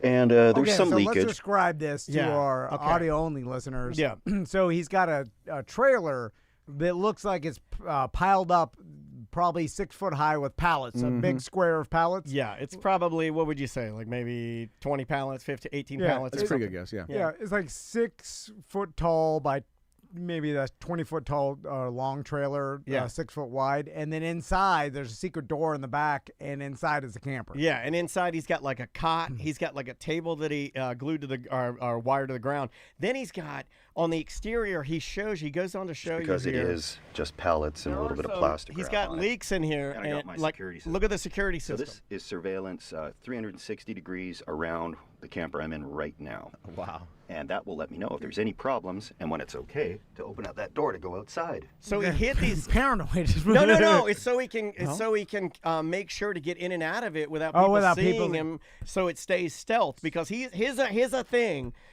thing is all about stealth camping. Like, this guy's lane is not camping. Like, he will go to the middle of like downtown Castleberry and find a area where there's like a manhole that's open, and then inside of it is a little area that's been abandoned for years, and there's a little shelf of concrete that you can get on and you can stay for the night. And he will go and stay in little urban areas, little tiny areas, and like he's all about like sneaking into places and just like camping there. Like places you probably shouldn't even be at. So he's like aggressively homeless. I kind of like that. Yeah. Well, forcing it. So, but what's the purpose? I guess you're not allowed to camp in a Walmart parking lot. You nailed the purpose. But are you allowed to park a load of shit pallets in the Walmart parking lot? Yeah. Like if it says no parking overnight, you're not allowed to sleep there. But you are allowed to park there overnight. Okay. Yeah, he kind of goes into that a little bit. Huh. Now, I have seen people with travel trailers stay in the Walmart parking lots because no one's enforcing it. Big old RVs a lot of times. They just park at the end where nobody parks, and the Walmart employees don't come further than the carts are. Yeah. And now, if you stay there a long period of time, they may, some manager may like say, like, you start dumping oil or shit in the parking lot, somebody's going to say something. But it seems like an awful lot of trouble but he must get off on the fact that no one knows that he's camping. Yeah, that's the whole point. The whole point, the adrenaline rush, I think, to him, and it gives me one too watching him. Like, honestly, I think I found something that I'm like, oh shit, this is it. This is the first time I've ever seen something that I was like, oh, that's the under the bridge thing. Like, he actively can sit in there. He has a crock pot. I'll fast forward a little bit. Dude, when I'm outside of dude's got a fucking crock pot in here, and he starts making jambalaya. Here he is dumping. He's got power. Jambalaya? Yeah. Well, essentially, it's a real camper inside that he just put a facade of pallets on the outside. For sure. Yeah. So he's got like a little crock pot. So he does So this is what he did for the night. I'll walk you through it. That's a family-sized crock pot. That's not one of the minis. He's got a good setup. So here's what he did. I thought this was just a cool video. So he gets his crock pot. He dumps in all of his vegetable and his sausage. He gets the crock pot going. He gets out of he checks his cameras to make sure nobody can see. Sure. He sneaks out the back of his camper. He walks over to the gas station. He uses the bathroom. He walks across the street to a pub and has a beer and watches hockey. When the hockey match is over, he comes back, checks his jambalaya, dumps the rice in to cook, stirs it, goes back to the pub, has one more beer to catch the end of the hockey match. Then he walks back to his place, sneaks back into it, turns all his lights off, eats jambalaya, and then he camps there for the night. But it's weird. It's so weird, dude. I'm not even going to try to justify that this is in any way, shape, or form cool. It's weird. Because no one cares if you're camping. You know, like if that was a open camper. One of the cops would care. And he goes into that a little bit. He's been stopped before in other videos. I've seen it. Yeah, but not that much to go to this length. You don't know. What I'm saying? But the whole idea is don't be caught. If a cop just, like for him and like the way he's doing it, if a cop said, oh, what are you doing? And they say, oh, you got a camper in there? Oh, I don't care. Well, he lost. Because he lost that one. The cops only care if the private property owner calls them to get you off. Like, they're not going to just see you and then stop. Listen, I know cops. They are not stopping unless someone makes them stop. Sometimes cops are like them 3 p.m. MILFs at the pool. They're just bored and looking for something to do, you know? Like, I'll watch you race. Go ahead. Yeah, but they're not out looking for people camping. No, I don't think that either. But, like, the whole idea is to do it stealthily. You know, like, there's another video he did in something very similar where the whole parking lot was just hammered with people. This is like a new test for like a newer vehicle, but like with so many people around, yeah, you'll get somebody that will complain and the cops will come over there and hassle you. I've seen people get called, like the cops call on people sleeping in their cars in Walmart, and then they'll make them move on or whatever. Oh, the chat room knows this guy. Hey, do you think we could get Camping with Steve on here? Like, I'd love to talk to this guy. He does crazy camps. The fact that he has a surveillance camera around and looks and like, is anybody watching? No, then you're missing the point. He's stealth camping. If everybody knows that he's coming and going out of a thing of pallets and it's just a camper, then it's not stealth. What's the point? What I'm laughing at is he's hiding it from the general public who probably doesn't give two shits. You know what I'm saying? No, I think if I were at Walmart, I think you're assuming because you don't give two shits. I think if I were at Walmart and I were sitting in a Walmart parking lot and I saw a thing of pallets lighting on, lighting off, lighting on, lighting off, and I smelled jambalaya, I'd be like, what the fuck is that? To Andrea. I'd be like, this is weird. But would you tell them, like, hey, there's a person over here I'm not going to camping. Complain about it. I'm not going to, no. Sounding alarms. But again, it's not the purpose. The purpose of everything is to keep it, like he's doing he's executing his plan, and like I think it's cool, man. Tom, we know you don't care. You literally wouldn't say anything if a dog jumped up and bit you. Do people report other people for camping in like a Walmart parking lot? You just mind your business, right? No, I'm sure there's some nebby nosies out there. Oh, 100% there are people that have called before. Yeah, but sure. I don't think, in this case, he was testing something, and the whole purpose of it was to try and go there and try it. But there's other videos where he goes, and there's just like tons of cars around him and everything, and he's like, well, will this work? Let's find out. Yeah, I think that's pretty cool. He's like just sitting there sleeping in plain daylight, you know? Well, I was saying, is there other people that are into this, like stealth camping? The chat room, Shred Bear says that he is a fan. He says that, let me go back just to, he says he's done collabs with Mav and Forestry Forest. I don't know who two of those people are, but yeah, like I guess there are a bunch of these stealth campers. I guess that's the term that they're using. I'm up to interview a stealth camper. I'd like to talk to somebody that does it. I think it's neat. When they did Occupy Orlando, they eventually got moved to like this parcel of land under I-4, like on the north end of town. But when they started, they were camping at City Hall, like right downtown. And I thought that was neat. I was going to go do it, but I didn't get my stuff all together before they got moved from City Hall to the ass end of downtown. And maybe this will help too. One of the statements that Steve made at the end of this particular video, and you can go watch it on YouTube, it's funny because he goes, I see a lot of Sprinter vans everywhere. And I realize that there are people doing what I'm doing everywhere. And he's like, that's not the point. He's like, I don't want to be able to look at your Sprinter van and be like, I know exactly what's going on there. He's like, it's got like curtains in the back. Yeah, he's like, this, like when you look at my car and look at this, you're like, you have no idea what I'm doing. And he's like, and that's the point. So there's also a part, and I love this stuff. He's also wasting an immense amount of time for nothing. And I love that. I love that. And trickery. But that's I love trickery, and I love a giant waste of time for nothing. That's I knew you'd love that. I see a Sprinter van, and I know they're in there, but when people see my giant pallets of garbage on my trailer, they think, oh, it's just a crazy man with a trailer of garbage. Okay. Well, I think they're gonna be like, hey, someone love this. Park their garbage trailer here. He did, like, the best part. This is the best part I love, because this means this man is thrifty. And he's been sick for a while, so it wasn't. Dude, this shit costs more than a travel trailer would cost. Well, I don't know. I don't know what he spent on it. Maybe it's custom built. Maybe he breaks that down. But like, it's funny because he makes his jambalaya, he eats it, and he watches the rest of the hockey game inside there. And then he like checks his cameras one more time, and he's like, "I'm checking my cameras because I got to take my leftovers out. It's gonna be really cold tonight, and they'll keep in the car." Hilarious. So he checks his cameras and he sneaks his crockpot back out and puts it in his car. I was like, "That's awesome. He's saving leftovers." And he's in and out of this pub like 3 times. Those people definitely are like, where's that guy going? And then, like, they are like, well, he keeps going to his car. He's probably just sleeping in his car, right? And then they go over there. They know he's there. They just don't know which part of it. And then when they look in the car, he's gone. So where is he? Oh my God. They call the cops. They're like, hey, this guy's kidnapped. Yeah. There's hot jambalaya in a car over here, and no man. He's missing. There's no man. I like causing a bigger mystery just by. I didn't think about that. Yeah. Like, where'd that guy go? He's just his pallets are here, but he's gone. It's like, he came in earlier, took a giant jambalaya shit, and disappeared. And apparently he makes a lot of these type of vehicles. The guy's obsessed with like making these type. I like it. Yeah, I figured you would. It's kind of crazy, right? But it's kind of like building a gigantic bomb shelter in your backyard, like spinning your, and then you're like, all right, I got this bomb shelter. To what end? Yeah. It's like, okay, what are you going to do with it? What are you doing to sit and pray for atomic war?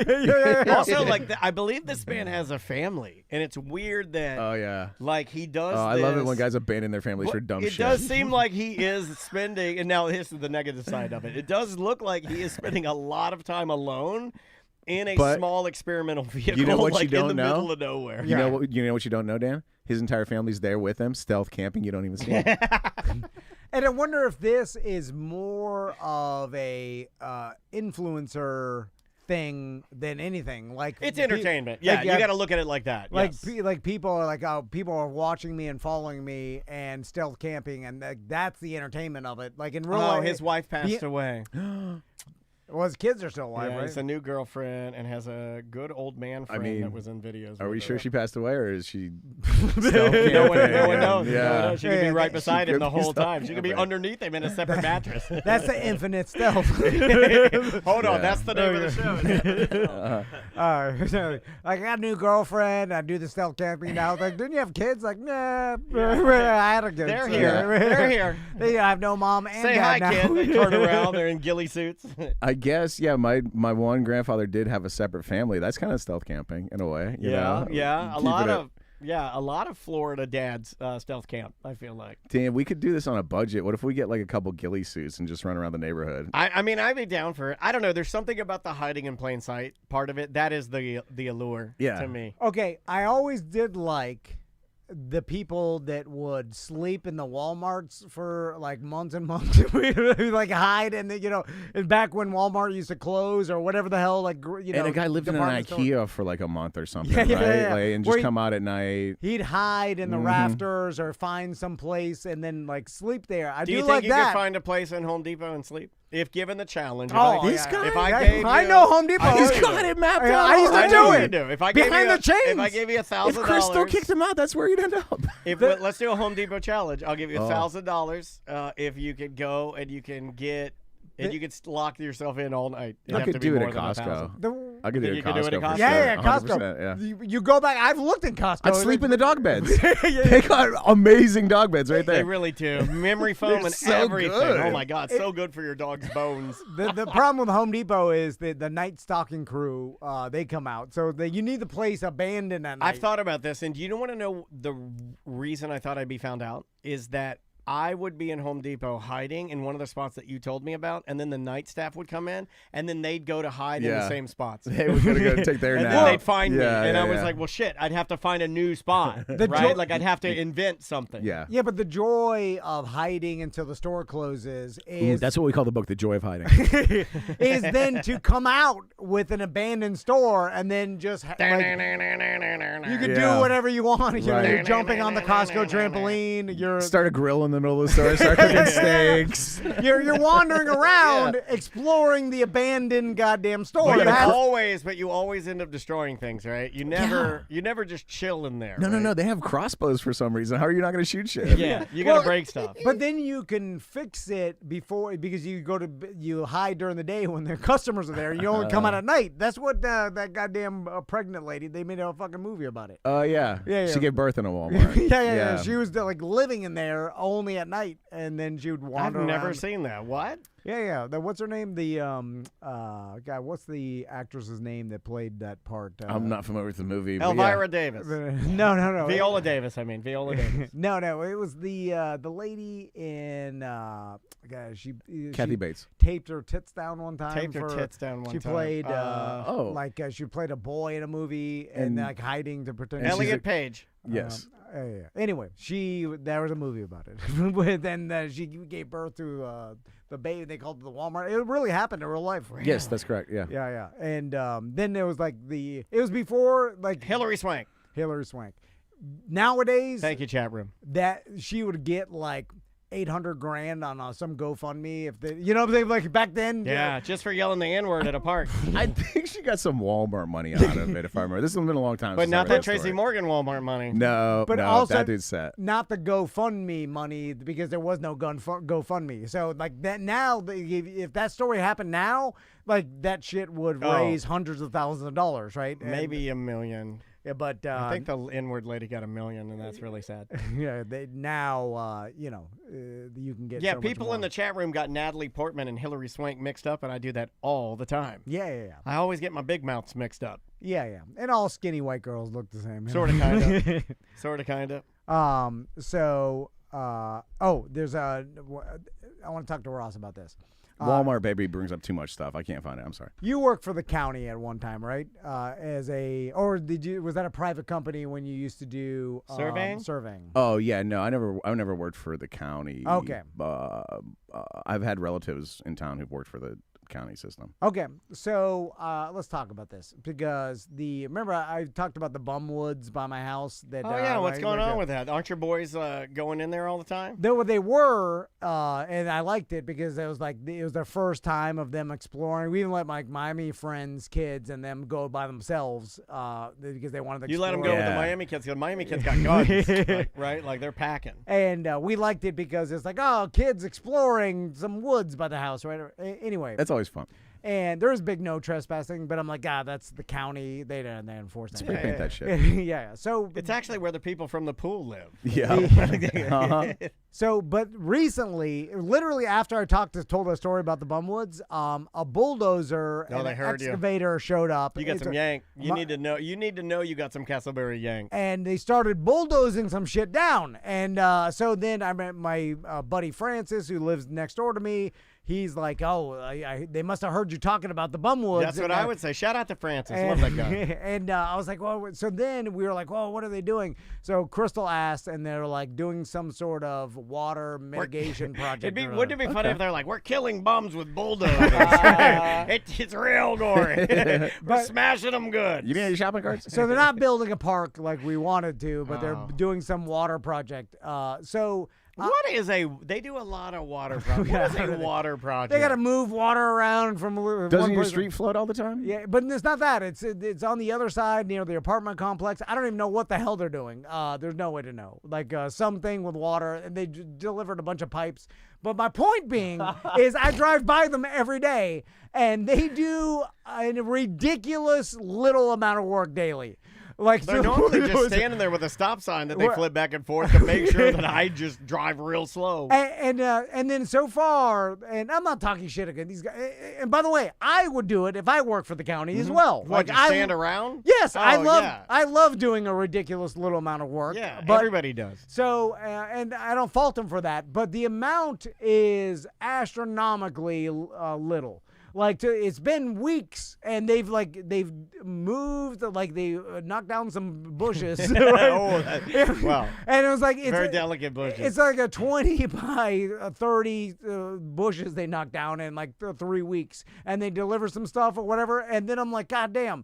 And I'm like, is there anybody supervising the amount of work they do, or if you work for the county, is it just smooth sailing? That's what I want to know. Do they give you an end date, and can you just go okay, well, we have to have it done by, let's say, the end of the month? Yeah, how does it work? And we got about 7 or 8 days till the end of the month. So It should just work as slow as possible. Because I used to tell, like, Vince Taylor when he first showed up at Champs, and he was and look at him now. Working too fast. And I was like, now. calm down, buddy. You're making us all look bad here. This is a run-the-clock-out scenario. Yeah. So is that what they're doing in the county, is just run the clock out?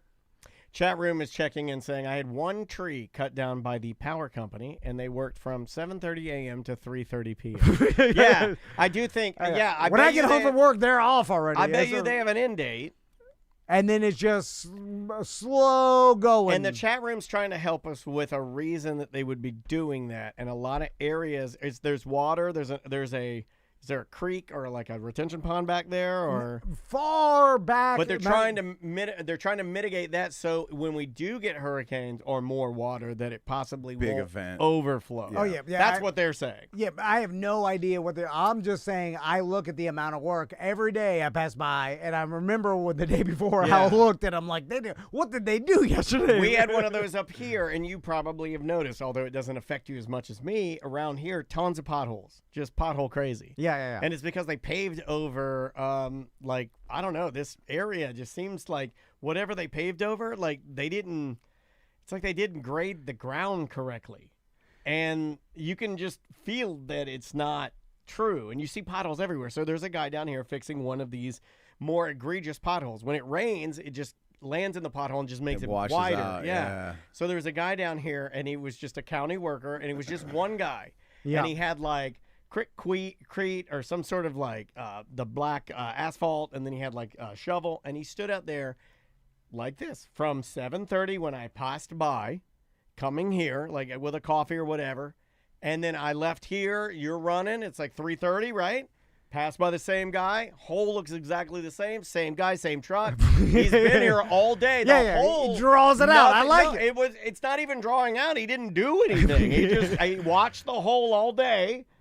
Yeah. And then he'll finish it by the end of the month. So tomorrow he'll probably come out and watch it again. Yeah. And then he'll choose the last day to put the asphalt in it and pack it, and then he'll be like, we're good. And that's how it gets done. Is that right? I do know that one person I know who worked for the county a number of years ago, one of the job benefits was the fact that you worked from 8 to 5 p.m. and at 5:01 you were the fuck out of there. Okay, and it doesn't matter really. There's no one saying like, "Oh, you only did this way." Nothing. Because, for example, in the corporate world, in the same job, it was like billable hours and just how many can you rack up, and then come to the county, and it's like, nope, it's 5 o'clock. Let's fucking go. Doesn't matter. We'll get to it tomorrow. There's plenty of work for you. We'll get to it tomorrow. It's an infinite time. That's what I like. Because I saw. Do you ever do that though? Did you ever do that in school? It's no different than Okay. That's all I did, and every other job I don't do it here the same. No, you own the company. Well, I know you don't either, but my point is I had the same approach at college. Like everything I did, even when I went back to school, would drive Andrea crazy. If I had an assignment, they would give me like 14 days to do it. I would wait until the 13th day. I would stay up all night. I would do it, and I'd crush it and get a great grade. And it would drive my wife literally wait hates till the last minute. She fucking hates it. Yeah. But it's just the way I would do it. That's the same shit, right? You're still getting it done within the correct amount of time. You're just not doing it the way that most people would say is the most efficient.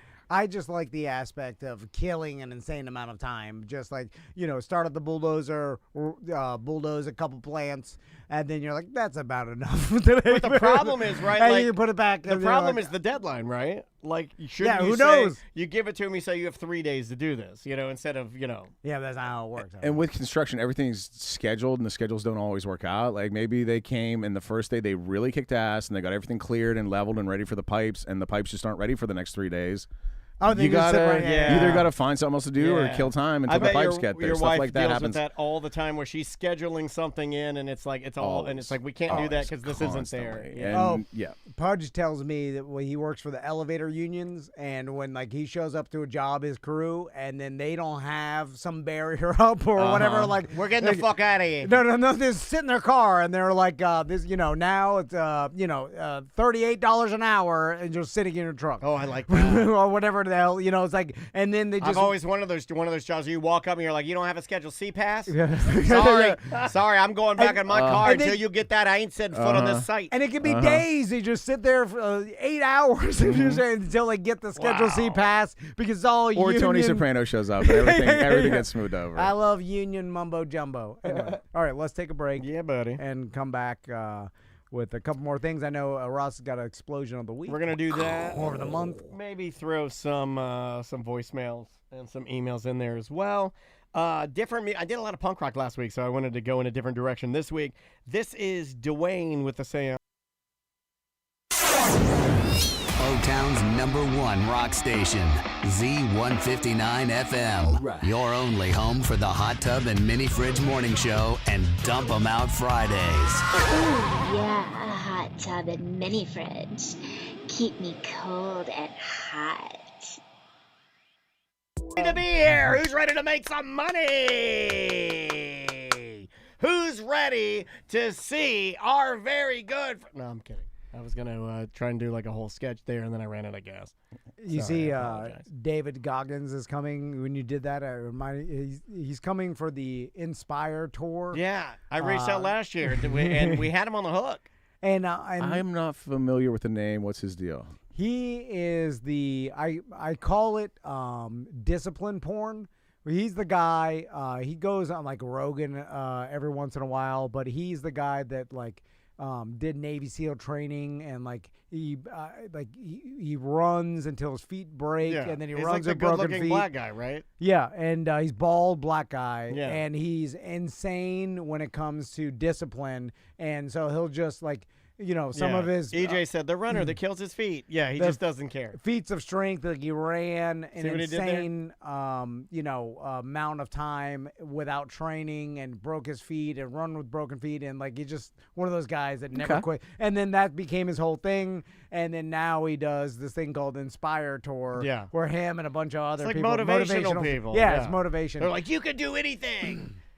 You can walk over these coals like Tony, the Big Tooth. Tony Big Tooth did. Yeah. Who was that guy's name? Not Tony Little. That's the Gazelle. Robbins. Tony Robbins. Thank you. Yeah. Too many Tonys. Although he's like... Where do you stand on this? Because you follow a lot of these guys that do a lot of the inspirational shit, but I know you don't like any of that shit.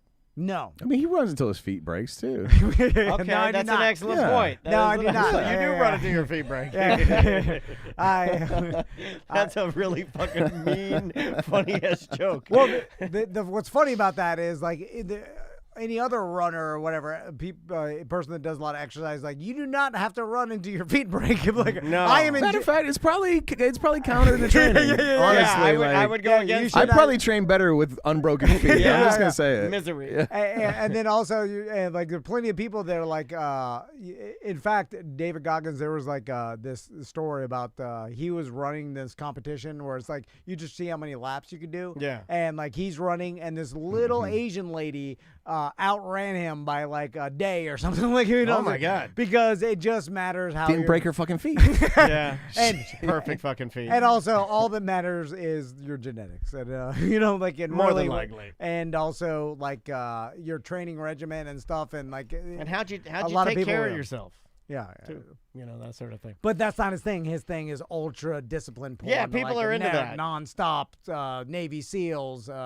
His whole thing, he did the Navy SEAL training, and he was like laughing at the drill instructor when they were yelling at him, and then he was like, you don't have to do that though, right? Like, why do you have to laugh? Why don't you just do the shit? Because that's how tough he is. How much but he becomes performative. And drill instructors love that guy too. They love that guy. And his story is he broke the drill instructor. And now he's Inspired Tour, and I pay $85 to listen. You should be inspired by me because I laughed in the face of a drill instructor. I'm unfamiliar, but every other like influencer type guy I'm aware of who washed out of Navy SEALs training is a huge prick and just a giant piece of shit. You're talking about Bilzerian. Yeah, absolutely. Yeah, I'm using the Bilzerian rule. There is a video that I laugh at, and it's cut up, so it's not even really real. Dan Bilzerian throwing a lady off a roof and making her hit a pull down. That was you know who that was? Jesus Christ. That was porn star.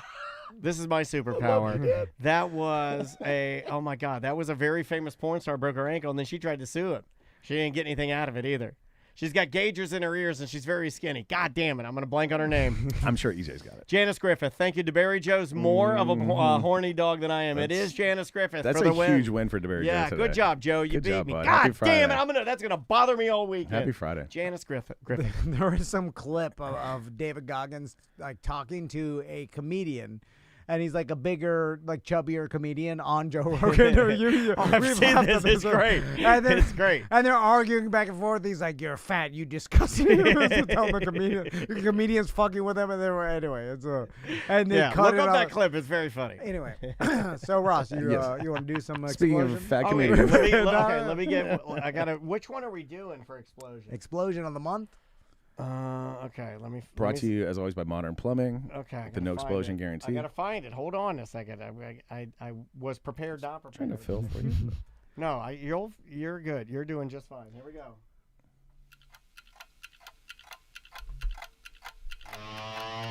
When the normal bits are getting old, you kinda gotta punt. Skippy wasn't funny and Ramdaisy is a cunt. People getting blown up is really what we want. Explosion of the month. Explosion of the month brought to you by modernpi.com. 10% off if you mention Tom and Dan. So if you need any plumbing problems fixed or something built, just mention Tom and Dan. You'll get 10% off any service at modernpi.com. There you go. And if they intentionally blow up your house, they will buy you a free new house. I heard that. I heard that. Prove it, though.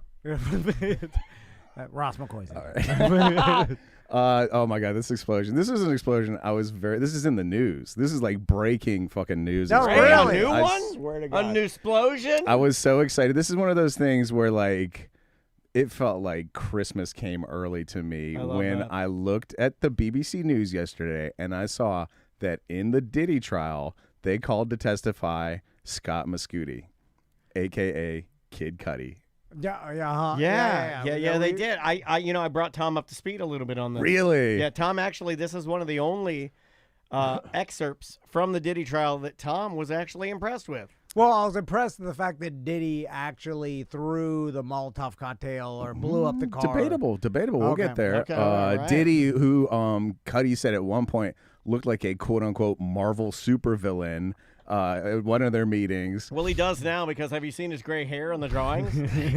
He does. He looks like a supervillain. He looks like the guy. Mr. Glass. No. From Unbreakable. Oh, yes, he does. But you know who he also looks at to make it brand new? He looks like the guy from Invincible. Invincible, the black guy. Yeah. That is super smart. You're absolutely right. He looks exactly fucking like. That's a dead on. Evander. Now, what's the guy in? Can't remember, but he's a great villain. Yeah, he breaks Invincible mom's arm. He takes her arm and snaps his fucking break your mom's arm. Boom, like that. He's kind of like a low-key big bad of Invincible. He's great. He's great. So Kid Cudi took the stand. And by the way, speaking of how people are dressed in like, I don't know, the coolest leather jacket ever seen by human eyes. Like who's wearing that? Kid Cudi, dude. Yeah, he's cool. I like Cudi. It sucks that he has the link to Kanye. It sucks that he has the links to it sucks because across the board, I think Kid Cudi is a very amazing hip hop artist. Do you know what though? I was thinking about it, and if you want to get like crazy for a minute, I think like he was made whatever offer they accepted and turned it down. I think that's what happened to Kid Cudi. I think that's why you don't hear his shit on the radio. Because true artist. He's fucking so good. He's as good or better than Kanye. Yeah, he's a little more Andre 3000. A little bit more towards the 3000 side of things. But I think he like was offered their deal, like baby oil in exchange for fame, and he was like, I'll just do it like this. By the way, if you're playing along with Explosion of the Week, the name we were looking for is Angstrom Levy. Yes. Angstrom Levy. Good villain name. Yeah, great villain name. So, we'll get to the explosion of all, but first, on the way there, Kid Cudi told the court that he was dating Cassie's her name? Yes. Who, by the way, if I'm just like going on just simple, open your eyes, look at this woman, is she beautiful test? Holy smokes, right? She might be one of the most prettiest women I've ever seen in my life. So he started out telling the court they dated a little bit in 2011. Puffy kind of put them together, like said, "Hey, you got to make a song together." They started dating. Then December 2011, Kid Cudi gets a call from her. She says Puffy found out they're seeing each other, so he takes her to a hotel, right? They're at the hotel. Somebody else calls Kid Cudi and says, hey, Puff Daddy's in your fucking house. All right. Okay. All right. So Puff Daddy is in Kid Cudi's house. Yes. Kid Cudi gets in the car, drives to his house, calls Puffy on the way. Puffy answers the phone, and then Kid Cudi says to him, quote, this is from the BBC article. I'm reading it directly. Quote, in parentheses, expletive, are you in my house? Motherfucker, are you in my house? Yeah. I believe it was probably the N-word. If I had to... Oh, yeah, you might be right. I would say it was the N-word, are you in my house? Yeah, I'll say it. Do you want me to do it? Yeah. No, I'm kidding. I was ready for it. I'll reenact it. Everybody's ready for it. No, I'm not going to do it. Cudi says that Puffy told him he wanted to talk and said, quote, I'm over here waiting for you. Cudi rolls up to his house. The security cameras are facing the wrong way. They've been turned the wrong way. How do you turn? What do you bring a ladder? How do you do that? Puffy or somebody has opened his family's Christmas presents, and I told you about this. Yeah. Tom didn't believe me. Tom goes, that didn't happen. I'm like, I'm so glad you're bringing this up. And Cudi found his dog locked in the bathroom. Yeah. This is the point where me and my kid are big Kid Cudi fans and big P. Diddy trial fans. So we were discussing this in earnest yesterday. Yeah. This is the point in the story where we realized Puff Daddy is the Grinch. He fucked with this dude's dogs and stole his Christmas presents. That's really funny. Also, let's remember that Gene Hackman's dog also locked up. Let's also remember that. But also, I just like to muddy the water. Putting someone's dog in the bathroom is it's a small prank. It's nothing. It's a small prank. It's not even. It's actually polite. It's like I put him away so I'd be wouldn't livid bite if me. you put my dog in the bathroom. He's fine in there. No, he hates it. Let me pitch to you right now. My baby. Black John Wick, and it's Kid Cudi tracking down Puff Daddy for killing his dog, dude. How good of a well, movie if is he that? killed the dog, that'd be great. That's the one thing. You just put him in the bathroom. No, you the can movie's make an got bigger argument. stakes. I hate making arguments for Tom's side, but I have to do it legally because of the show. But you could make an argument that it's hard to open up the Christmas gifts if you don't put the dog in the bathroom. Right. The dog's going to be sniffing around. You see what I'm saying? Yeah. Because my dog loves Christmas gifts. Dan's will be on the gift, so you got to lock him in the bathroom. And did he just take the wrapping paper off, or did he actually open the box? I think he opened them up. I think he scattered them or kind of threw them around. The BBC article says unopened Christmas presents for his family rifled through. Yeah. You know what I imagine? You open them up, you kick them, right? You open up a Chanel bag in a box. Yeah. You take the top off. You take the Chanel bag out of the dust because it comes in a dust cover. Absolutely. And you throw that shit, right? And then you go over to the Christmas tree and you see some Louis Vuitton shit and you fucking kick that shit. And, what I would have done, I just start pissing on all the shit. I start pissing but he on all didn't do that. I know, because he's low-level villain. I'm a better villain. You got to imagine Puff Daddy opened all this stuff and to his crew was like, look at this bullshit that Kid Cudi's giving away. I'm a billionaire. He gives away this. I give away. That's good. He's just roasting fucking Kid Cudi's gifts. He should have shit in one of the boxes. And then then Cudi said that he at that point over the dog thing he wanted to fight Puffy and he was he said you messed with my dog. Mm-hmm. Over putting the dog in the bathroom again though. That's not even. That's a nothing. Yeah, but anybody, right? but you break into my house and put my dog in the bathroom. We're fighting. You broke into my house. It's not a nothing. Well, breaking These into are the not house nothing. is the thing. But putting the dog in the bathroom. Yeah, that's just icing on the cake. And also for people that things matter to, it's like, don't touch my dog. Don't put your hands on my dog. Well, you can just open the bathroom door and like, hey, come in. I would do it. If I had that that's on a video, nothing. if you threw a steak in there. That's a nothing. Kid Cudi said the dog was rattled. So, yeah, he did say that. Rattled. Yeah. Mm-hmm. He did say that. He said he was skittish and freaking out. And then the explosion of it all, he says in January 2012, he got a call from his dog sitter. After that, I broke up with a guy because he was, quote, about to slap my dog. He didn't slap the dog. He was about he was fixing it to slap my dog. And C.D. Sarah broke up with that man. See, things do matter to people. There you go. But if he opened up the bathroom door and then lured the dog in there and closed it, does anybody? I don't see Diddy doing that. I think it was more of a kick. I've seen the video of what he does to women. So I would imagine to a dog, he kicks it into the bathroom. The dog was also very oily. It was a questionable scene. So he stopped dating Cassie. January 2012. He gets a call from his dog sitter because after all that, you got to hire a guy to watch your fucking dog 24/7. And he's got right? a gun. My dog sitter got a gun. Oh yeah. Dog sitter calls, says, "Hey, your car's on fire." Comes home. there's a hole cut in the roof of this Porsche. Have you seen the pictures of this hole? No. It looks like the Incredible Hulk punched through the fucking roof of the car. Okay. Let me see if I can find this. And it says here in this BBC article, he told the court he came home to find a hole cut in the roof of his porch and an explosive inside. Boom! Explosion of the week. And it turned out to be it was a Molotov cocktail. Somebody like made an old school bottle of gas and rag, then for whatever reason, instead of breaking the window, cut a giant hole in the metal top of the Porsche and chucked it in there. And this BBC article doesn't have it. It had been a convertible, right?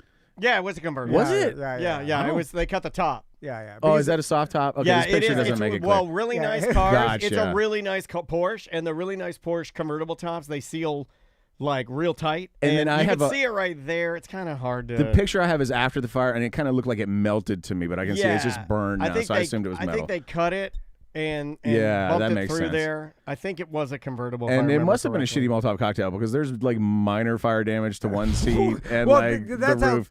Stupid either Puff Daddy or whoever did this, and I think they said that it was actually Puff Daddy himself. So right? I had I don't have it in this article. So just from the top of my head, he accused Puffy of it one time. Puffy denied it. Then another time he saw Puffy at a party or something, and Puffy said the words to the effect of like, "Hey, sorry about all that stuff." And then I think in court yesterday, I read an article that said that Puffy's lawyer got Kid Cudi to say that they found DNA on the Molotov cocktail, and it was not male DNA; it was female DNA. No, really. And again, that speaks to the poor. So Puffy's a woman. The poor quality of your Molotov cocktail if it can't even destroy DNA on the goddamn bottle. That's fucking stupid. Yeah, well, it's supposed to break, right? That is part of the Molotov of it all. And if you just drop it through a roof and it falls onto it's just gonna seats, bounce off the leather seats and then burn the gas. a little bit, and then well, it's done. They make newer ones that are plastic that'll still do the same deal. You know, that'll just melt, and then they'll catch the incinerant on fire or whatever. Yeah, but that's what's funny. Not that I'm shopping for Molotov cocktails. The story was like he said. Bud K has them for like buy one get free. Yeah, I bet free. they do. Like blew up the car, but and if you're just using a regular like glass bottle, not that much gas can be in there, and then it's just going to create a small fire that will eventually burn itself out. Unless you like disperse it in a big wide area by breaking the bottle, and then that catches on fire. Well, that's kind of the point of the Molotov cocktail, right? In Bronx exactly. Oh my God, what a great movie! Or have the gas fumes build up inside the car, then it may explode. But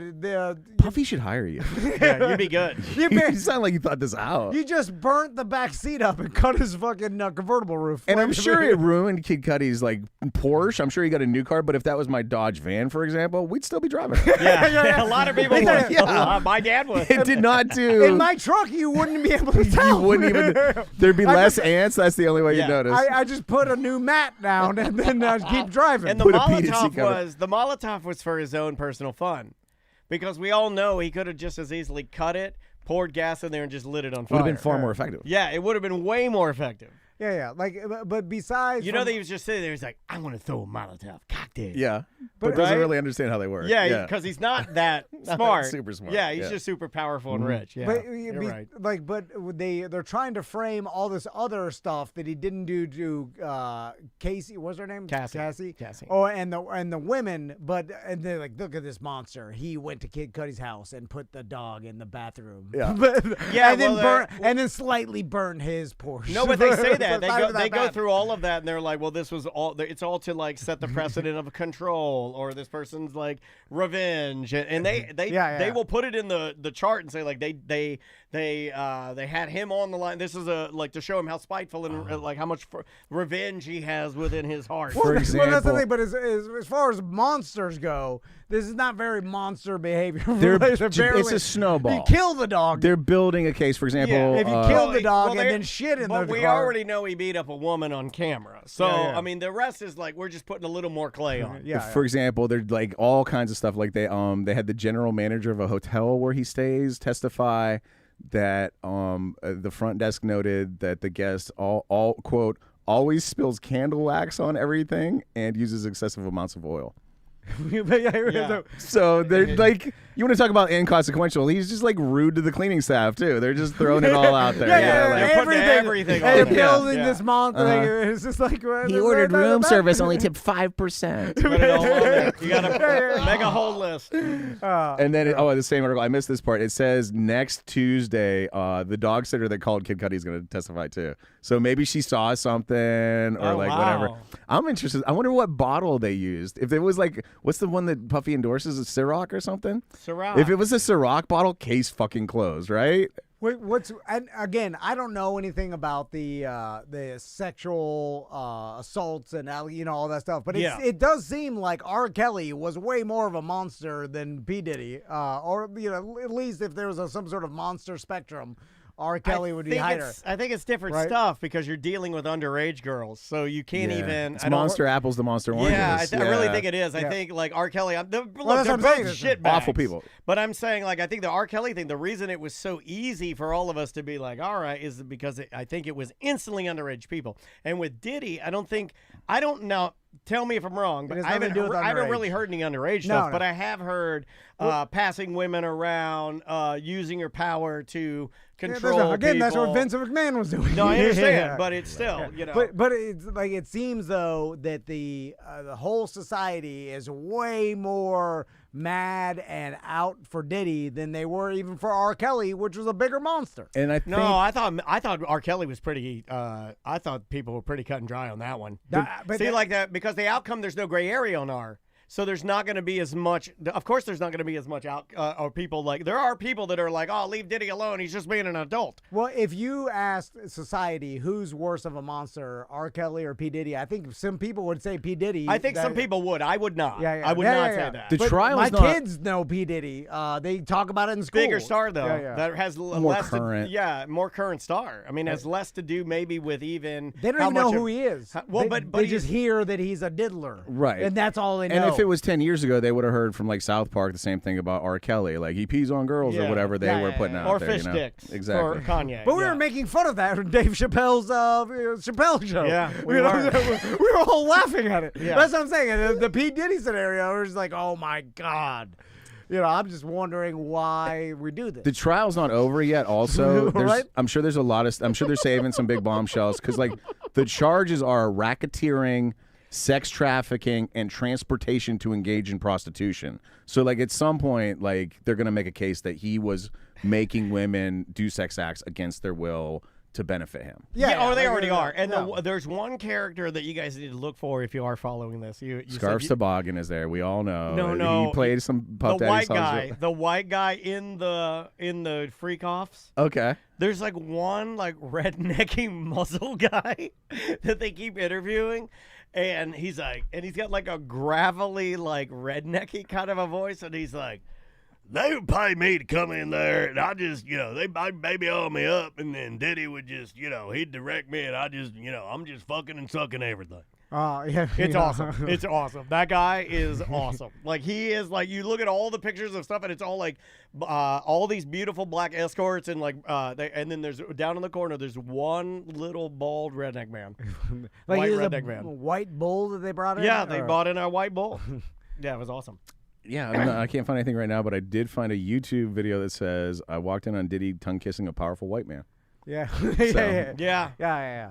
Which is that part? They're like, that's fun. I think that's ultimate though. When you have enough money and fame and power to have a party where you can openly kiss a muscly white man, I feel like you've won. Right? Have you won? You could have. You start using your power against people and forcing them to do shit. Then you're all fucked up. You want to do a couple voicemails and emails and get out of here? Yeah, let's just do one. You want to do one? Yeah, we've. Oh yeah, I just looked at the clock. All right, let's do this one because I actually think this is a pretty decent voicemail, but I think I know the answer to this. I was watching a game show and the prize was a trip to Margaritaville, somewhere near where I live in Florida. If I was on that game show and won that prize, do you think they would offer you something else since it's in the same town where you just came from? Just a thought. They do not. No. I don't think they do. They probably are like so happy.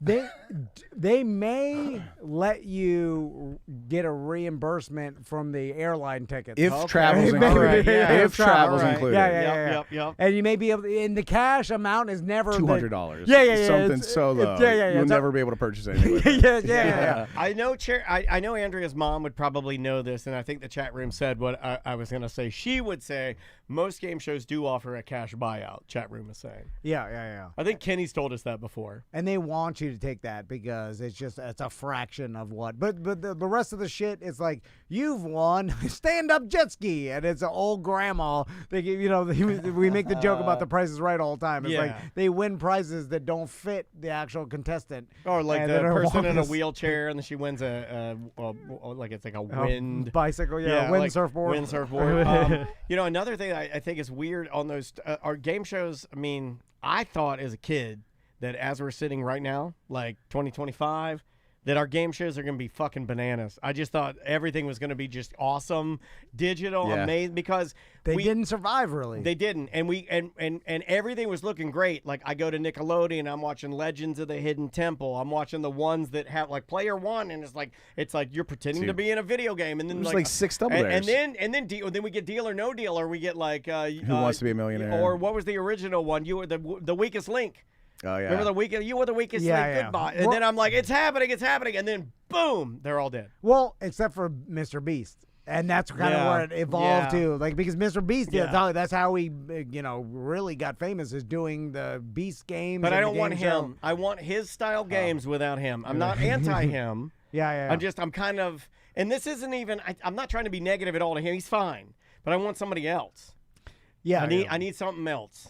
Also, it's not, you started giving away too much where, like, most of the people left with money. And it's like, even if it wasn't you win or you lose, you leave with nothing.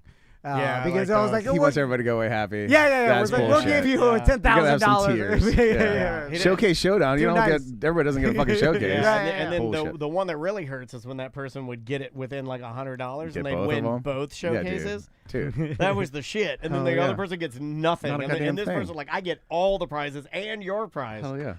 All right. You want to get out of here? Let's get out of here. Well, the problem is that the bar was set too high by the Running Man. We were promised live human death on TV, and it just never came to be. It's weird. We have the internet. Why isn't there live, fight to the death? We are in the same North Korea or something. That was exactly what I was thinking of. Exactly. And now with YouTube TV, I have a poker channel, 3 poker channels. 2. I have 2 horse racing channels. Oh. I have extra QVCs that I've never had before. I just want to put it on record that Daniel, for years, told me never cut them in, and that this cord was better than digital TV. Well, it is more consistent. And now he likes it better. No, I'm not saying I like it better. I'm saying you told us that you said this is way better. But we'll see how consistent it is. When the feed goes out, I got nothing to go to now, so I'm just like you schlubs. I used to be able to, when the Super Bowl falls out, I'm like, let me go to my cable. There it is. Now I don't have that. I'm just like you guys. And there used to be something to be said for like having more local stuff. Like I used to love live local radio. Like, and then podcasts got really fucking good, so you can make it the switch. Speaking of which, the Orlando podcast featuring Ross McCoy, the Orlando Talk Show with me, Ross. McCoy. The Orlando podcast Topicus with Ross. I don't think we can do that. The Orlando Talkcast. With Pod me, McCoy. Ross McCoy. We just got the most recent one was with Ricky Reyes, who I will now reveal to you in a stunning revelation. This is the first time this is being announced anywhere. This is breaking news. Ricky will be featuring at the Moe Comedy Jam this year. Oh, that's a good get, dude. Dude, wait, you want the whole lineup? Yeah. You want the whole lineup? Don't blow it out. I mean, like, if you're allowed. October 2nd at the Orlando Funny Bone, the Improv, if you are an old schooler. It's going to be the Moe Comedy Jam hosted by Madison Bakich. We got Ricky featuring and headlining the night.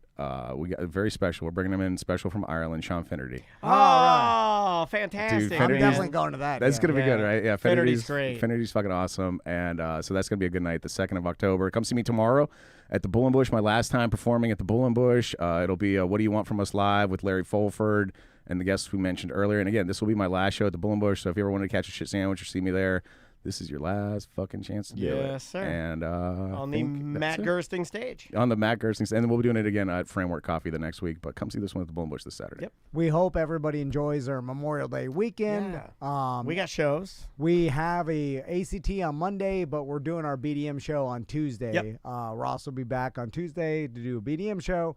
So we'll Should see have you. some stuff to talk about. And I got this for you. My kid's ejaculating from high school, and hey, I love these. I love these. Yeah. That's my last one out of high school, y'all. Check this shit out. I'm done. Hey, look at that guy. Can we talk about some urban camping? I'm gonna run away tonight. He's done. I'll help. I'll bring the pallets. What's the standard graduation high school gift? 75,000. I think. Something like that. No, well, what is it though? Like, is that $100? If you got like a T-shirt or something, my kid would be more than happy. That'd be fine. They're gonna give him $100, right? Take Dan's hat or something. You gotta put a hundo, 100%. Because my mom gave my son $50. Like $50 for just getting through 5th grade. Yeah, I keep Maisie low. Tooth Fairy has $1. It's better that way. I'm like, I think you imagine what you have to do to not get through 5th grade, right? Like they want you out of there. They're not gonna hold you back. Can you get held back? I think technically you can, but I don't know if anybody does. No, that it's often. like medical marijuana. Yeah. You'll get the card. What would you have to do to not get the card? Yeah. Just be a bad kid, and you got good kids. We didn't ask Latte that. Like, what would you have to say to not get the card? I think I know what it is. You have to say you're a copper. I'm gonna sell this to friends. Even that, I don't know. You're like, I didn't hear what you said. Here we go. right? I don't know. No one knows. There's no way of knowing. Anyway, all right. We'll see you on Tuesday. Bye, guys.